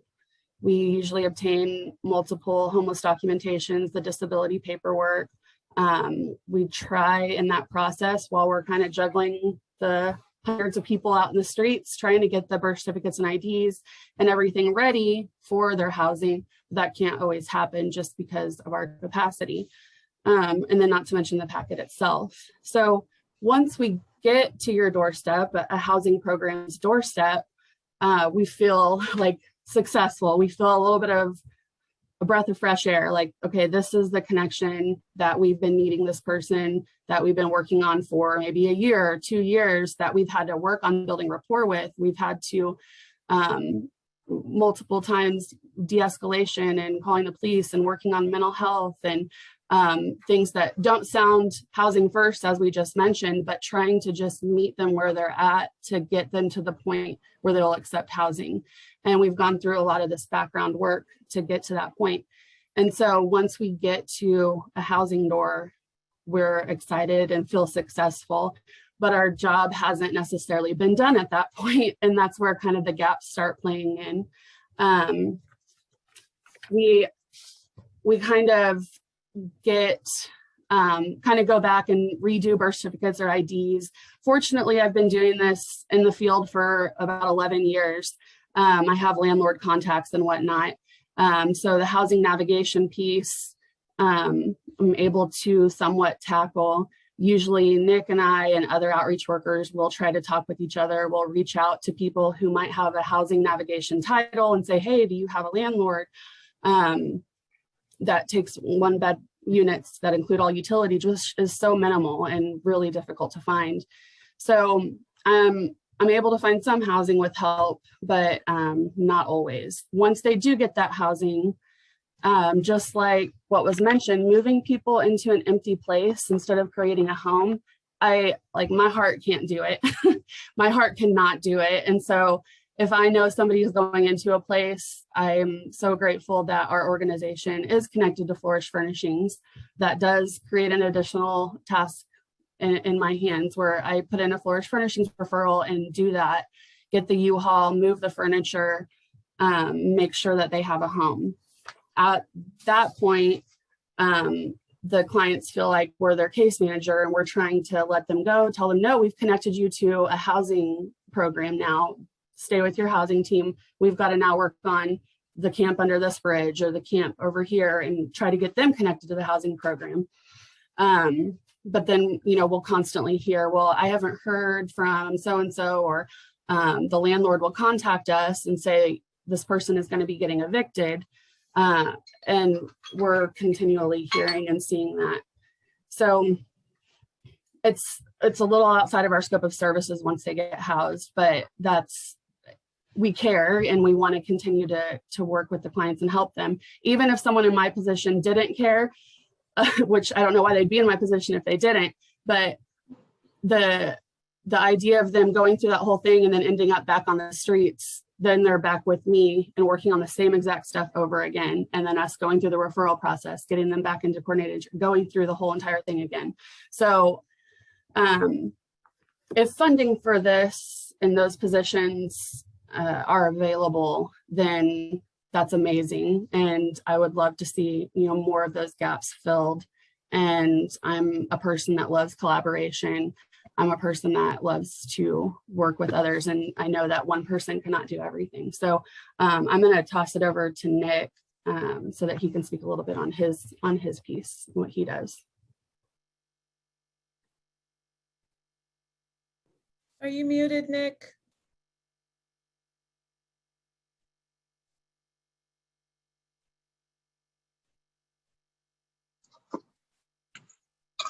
There he goes.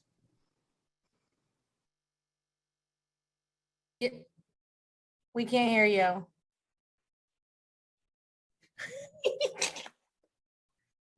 Celebrities. All of his nightmares just came true. All of them. Oh.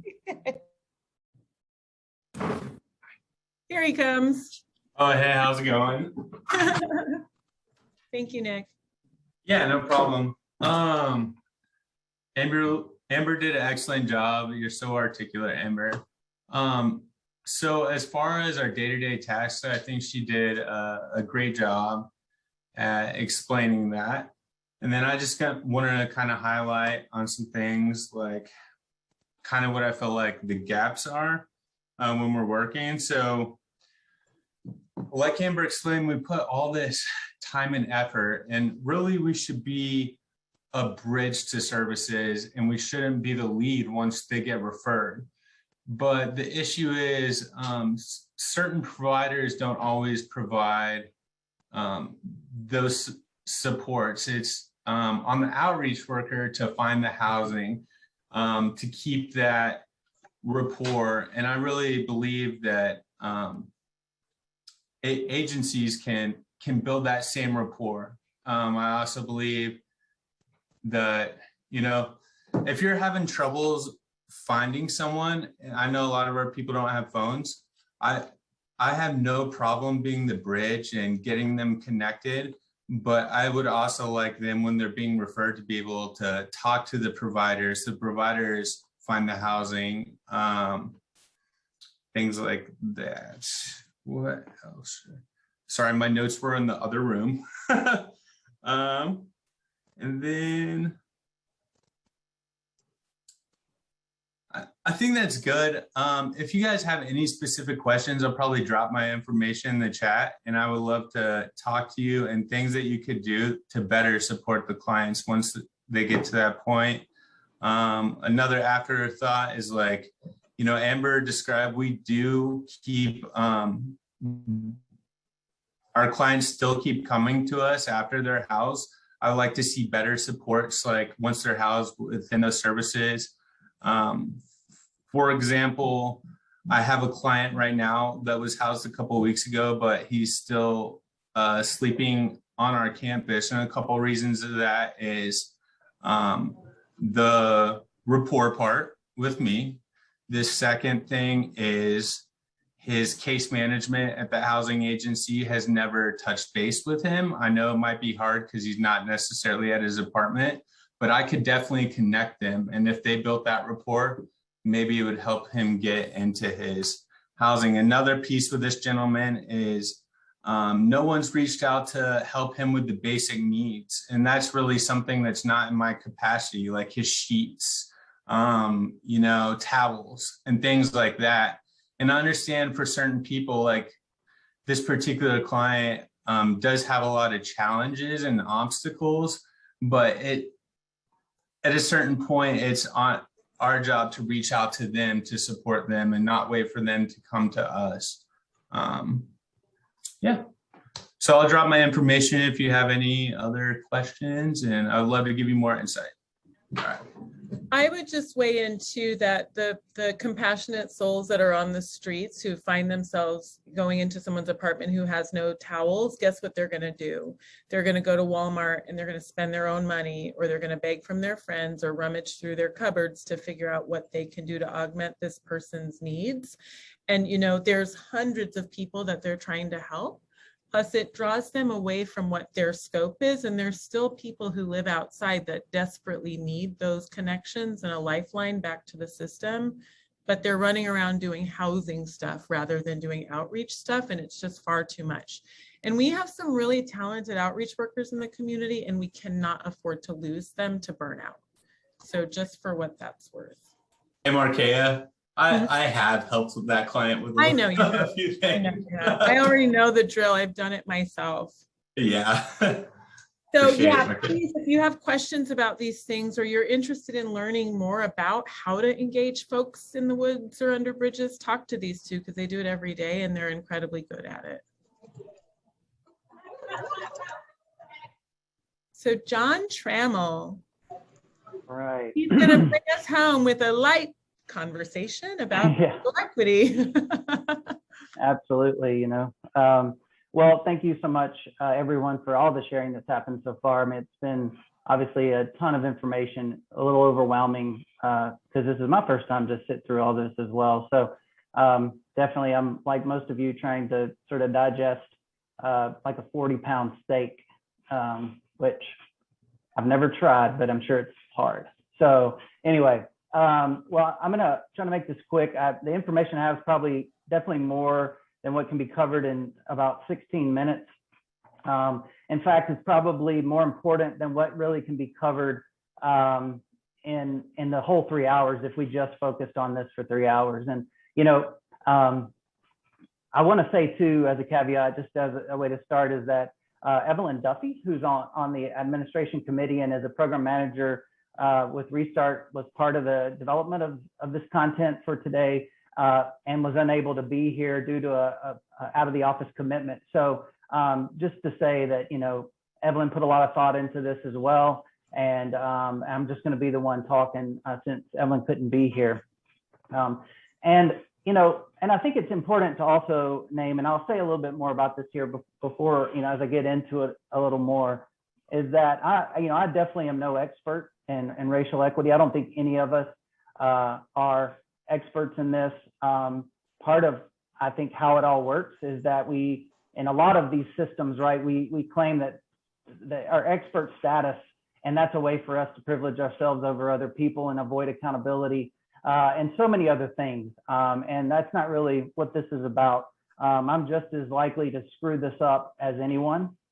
And the reason I come to work, I feel committed to racial equity work in my life, is because Willa Watson, who's an Indigenous activist, academic and educator in Australia, was speaking to the United Nations, and she said, if you've come to help, you're wasting your time, but if you come because your liberation is bound up with mine, then let us work together. And I'm just really clear that my own humanity is at stake if we don't dismantle this system that creates the huge racial disparities that we see in every sector of our community. So we're going to talk just a little bit about this. We're going to plan some other trainings down the road to dig into this deeper. So I know people come to this. Some of you may think, okay, this is something I've heard a lot about, I've talked a lot about, and this may feel like just a basic place for you. Others may be blown away or even uncomfortable or even think, who the hell is this guy and what is he talking about? And so I know that in a call this big, we probably have people who kind of fit into those. But I hope at some point you'll leave this conversation and say, if what John said in that quick few minutes is true, then what does it mean for me? What does it mean for my organization? What do I need to be doing? And what could we be doing differently? So you can see, you know, obviously this is the NOFO description of racial equity, and just really highlighting the point that they say, and HUD says, in nearly every community, Black, Indigenous, and other people of color are substantially overrepresented in the homeless population. And so I think that is the key point to start with. And so what does that look like? What are some of the brief ways that we can talk about that here in Kansas City? So we can flip to the next slide. According to the 2020 needs assessment for the Greater Kansas City Coalition to End Homelessness, you can see that Black residents in our community are about 23% of the population in the COC, in our area that we are covering, but represented 49% of the people in the point in time count who are experiencing being unhoused. White residents in the same area, 68.5% of the population and 43% of the point in time count. So when you do the math, what this really means is that Black residents in our COC are 3.5 times more likely to be unhoused than white residents. 3.5 times. You know, that's huge. I mean, that should alarm us. We should not be able to sleep tonight by reading that quote. And if that isn't uncomfortable, once again, why not? Just also, we have an application process, a joint application process shared by transitional living programs across the metro area. These are transitional living programs for young adults and youth. They're not funded through the COC and use a separate application process, but it is shared. So we have the data for that. And 44% of the applicants were Black youth that applied in the last 2 years. So almost 1,000 applicants. Of the same group of applicants, 36% of them were white youth. And so once again, if we look at the statistics around population, 23% to 68%, once again, Black youth are 3.5 times more likely to experiencing housing instability and need a transitional living program in our community. Once again, alarming and you know, highly problematic. So what are the causes of the disparities?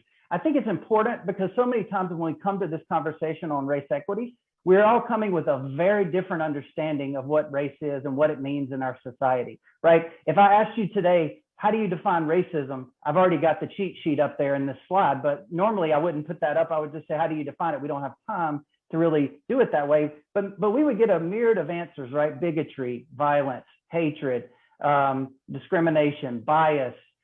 We would get mass incarceration. We would get oppression. We would get police brutality, right? There would be these myriad of different things that each of you might say. And so many times, you know, when we have conversations about how race is impacting these disparities and how racism is showing up in our society, we are all coming in with a different understanding. And so we think we're talking about the same thing, but we're actually not. So it's vital that we latch on to a shared understanding if we as a community in the COC are going to address racial disparities and racism in our local community. And so I want to name that the definition that encompasses all the things that I just said, right, is it isn't just bigotry and hatred. Like any of us can be prejudiced towards someone else. Everyone on this call can be prejudiced no matter how you identify racially. But the reality is that race prejudice in and of itself is not racism. That it takes race prejudice combined with institutional power that is being misused to create racism, right? Like, and if we think about this from a broad sense, who has power in our society at large, right? What racial group owns power? Well, white folks, right? So if we're going to get clear and we're going to get real in our conversation about race equity, we have to understand that race prejudice towards people of color combined with white institutional power creates the racism that we're here to address. And that we are in a society, in our context here and both nationally and locally, that is based on and foundation and rooted in a history of white supremacy, of white people being valued, being given advantage, and that Black folks, Indigenous, other people of color are being harmed, they're being devalued, left out, barriers are put in place. And that happens in all kinds of different ways. So I'm going to give just a couple of examples because I know, once again, we're running really close to time and I'm going to do my best to hit 4 o'clock. Oh, back to the slide. I'm sorry, Markia. So for education, real quick, a story published in 2017 by KCUR, looking at Black students in the Kansas City area, found that Black children make up 40% of student populations in grades K through 8 and were 74% of student suspensions. 5 times more likely to be suspended than white students. And they were found to receive longer suspensions for similar behavior. When a Johns Hopkins University study then combines with that to say that students that are suspended even one time are 29% more likely to drop out of school. So we can see the trajectory that we're creating when race equity happens at K through 8 level, when the disparities, when racism, when this institutional decisions are made that then lead to the person that we may be connecting with in our street outreach program. And maybe what happened to them, what they experienced even as a kindergartner, first grader, third grader. Housing, real quick. So we know that, I know all of us are involved in housing, and so we probably know some of these, but this one statistic that really looks at more home ownership even is that a study done by Fordham Urban Law Journal found that Black and Hispanic borrowers were 2 times as likely to be placed in high risk or high cost loans for borrowing money in housing, even after controlling for income and credit score. So once again, all the factors are the same. They have the similar credit score, similar income, and they are 2 times more likely to be put into what are called subprime loans, which are high risk, high cost, and end more frequently in foreclosure, which then leads to homelessness and being unhoused. Healthcare. Obviously, there's numerous studies that show that Black and Hispanic patients are significantly less likely to be provided pain medications for similar symptoms, placed in high risk. I'm sorry, I'm reading my notes wrong. Not admitted to the hospital when they show up at the ER, even though as white patients are, and then not ordered blood work or scans for similar symptoms. Once again, like hugely problematic, leads to major health concerns that are ongoing and don't get addressed in a timely fashion. And then last is policing. The ACLU of New York published data from 2 decades on the stop and frisk policy in New York City, which actually was seen as best practice for a while and spread in lots of places across the country. In the height of this practice in New York, 600,000 residents were stopped and searched annually. And of those, 87% were Black and Hispanic. So, you know, you can see, and of those, of all the people stopped, 88% were innocent. So, you know, what that means is that though, if you stop that many people, and this about the same percentage are doing something they shouldn't, but you're stopping way more of a certain racial and ethnic group, then so many more people are going to end up caught up in our prison system from that group, which leads to mass incarceration. And there's a whole level of statistics we could talk about there. So I say all this to say that, you know, this is what we're up against. This is not a quick fix. It is not something that is easy, but this really is important, that this can't just be a part of our process, that we, you know, write a really good answer to our questions on the NOFO that when we submit, and that we check the right boxes, and then we go about our day-to-day business. That if we're not interrogating this and looking at, hey, well, how is John involved in this? What are the ways in which I need to do something different and my agency? So real quick, implicit bias. That's one thing everyone on this call is, you know, all of us have implicit bias. You know, I heard somebody say once, and I don't remember who to give credit to, but that so many times with the problem with white supremacy and the culture of racism is that we're trying to figure out who the sharks are to figure out how to solve racism, when actually we don't realize it's the water, right? That the problem is the water we are swimming in. And so all of us are absorbing these messages. We are absorbing the stereotypes and the beliefs about people of color that are, you know, causing us to treat people differently, to treat people with suspicion, with assuming the worst of someone versus assuming the best. And so that's really what implicit bias is, and many times it's not even conscious, y'all. That's the Mississippi in me coming out. You probably could tell from my accent, the y'all. Anyway, but it's not even intentional. We don't go out thinking I'm going to treat this person differently, but it happens because we are swimming in this water that is teaching us both implicitly and explicitly to have these beliefs about people. And we have to eradicate that. The savior mindset. So once again, I mentioned I'm from Mississippi. You know, my grandmother, she was from, you know, really country, rural Mississippi, and had a real slow Southern drawl. And she would start a conversation sometimes about people by saying, bless their heart. And if anybody knows that terminology, you know that when she said bless their heart, what she said after that was not going to be a compliment, right? And it's kind of like, bless their heart, he's so stupid, you know, blah, blah, blah. It goes on and on from there. So, but I think that's what happens when we get into this belief that we are here to save someone in this work, that we are going into this paternalistic mindset that we are here to take care of someone who can't take care of themselves, that they are incapable, inferior. And that is part of how white supremacy culture, and that can be in all of us, right? That is a belief system that any of us can have. A person of color can feel that about someone from their own racial background, right? Because white supremacy, once again, is an ideology that we're all swimming in. So it's important that we all look at that. And then last are the cultural and value expectations. That what are the ways in which we are deciding based on how someone dresses, you know, how they wear their hair, how someone speaks, what kind of language they utilize, what kind of, you know, what's their English? Is it to the extent that I think it should be? How do I make decisions about people and then categorize them and begin to treat them in certain ways based on those things? Their voice, their accent, their communication style. Maybe they're way more straightforward than I am. And so I label that as angry, as aggressive, as you know, ingrateful, when actually that's not at all what that is. And then what do we acknowledge and celebrate? How are we focusing on things that are centered in ways that leave people out, that exclude cultural practices and things like that? So lastly, just to get here, I got one more minute. So the things we can do, and then once again, this is just scratching the surface, more to come, but educate ourselves and our staff.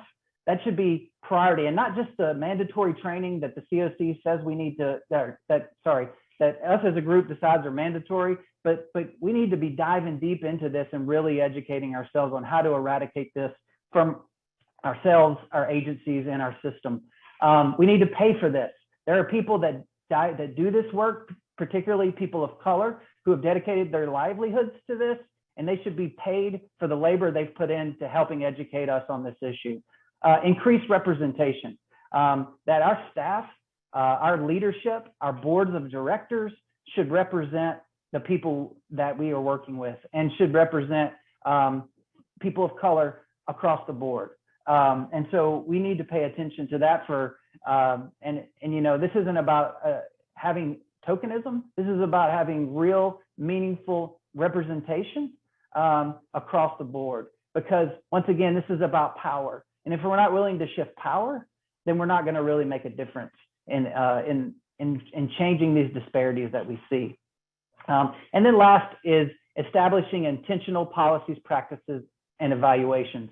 And this is once again looking at our practices and doing it intentionally with the idea of how is race and racism impacting the decisions we're making, right? How is it deciding who, you know, as the Housing First presentation shared, is it causing us to screen people out in certain ways based on some of the things that I've mentioned?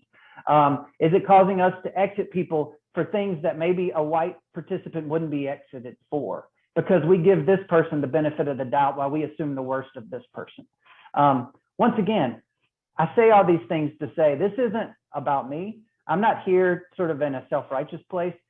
We have our issues at my organization. I have my struggles still in the work that I'm doing. And I know I have a lot of room to grow and change and a lot of work to do here. And I hope that we'll take this moment and hear this and feel uncomfortable with it, as we should, and use that uncomfortableness to cause us to take action and to make a commitment to doing this work. I'm going to read a quote really quick by Chris Crass. Chris Crass is an anti-racist educator, organizer, and he says it this way. He says, "While the most devastating and brutal consequences of anti-Black racism takes place against Black communities, anti-Black racism is also core to what it means to be white in this society, to be emotionally and spiritually malnourished, fed hate, fear, envy, and resentment that deliberately replace the substance of solidarity, of love, of friendship, community, mutual, affirming, authentic human interactions across what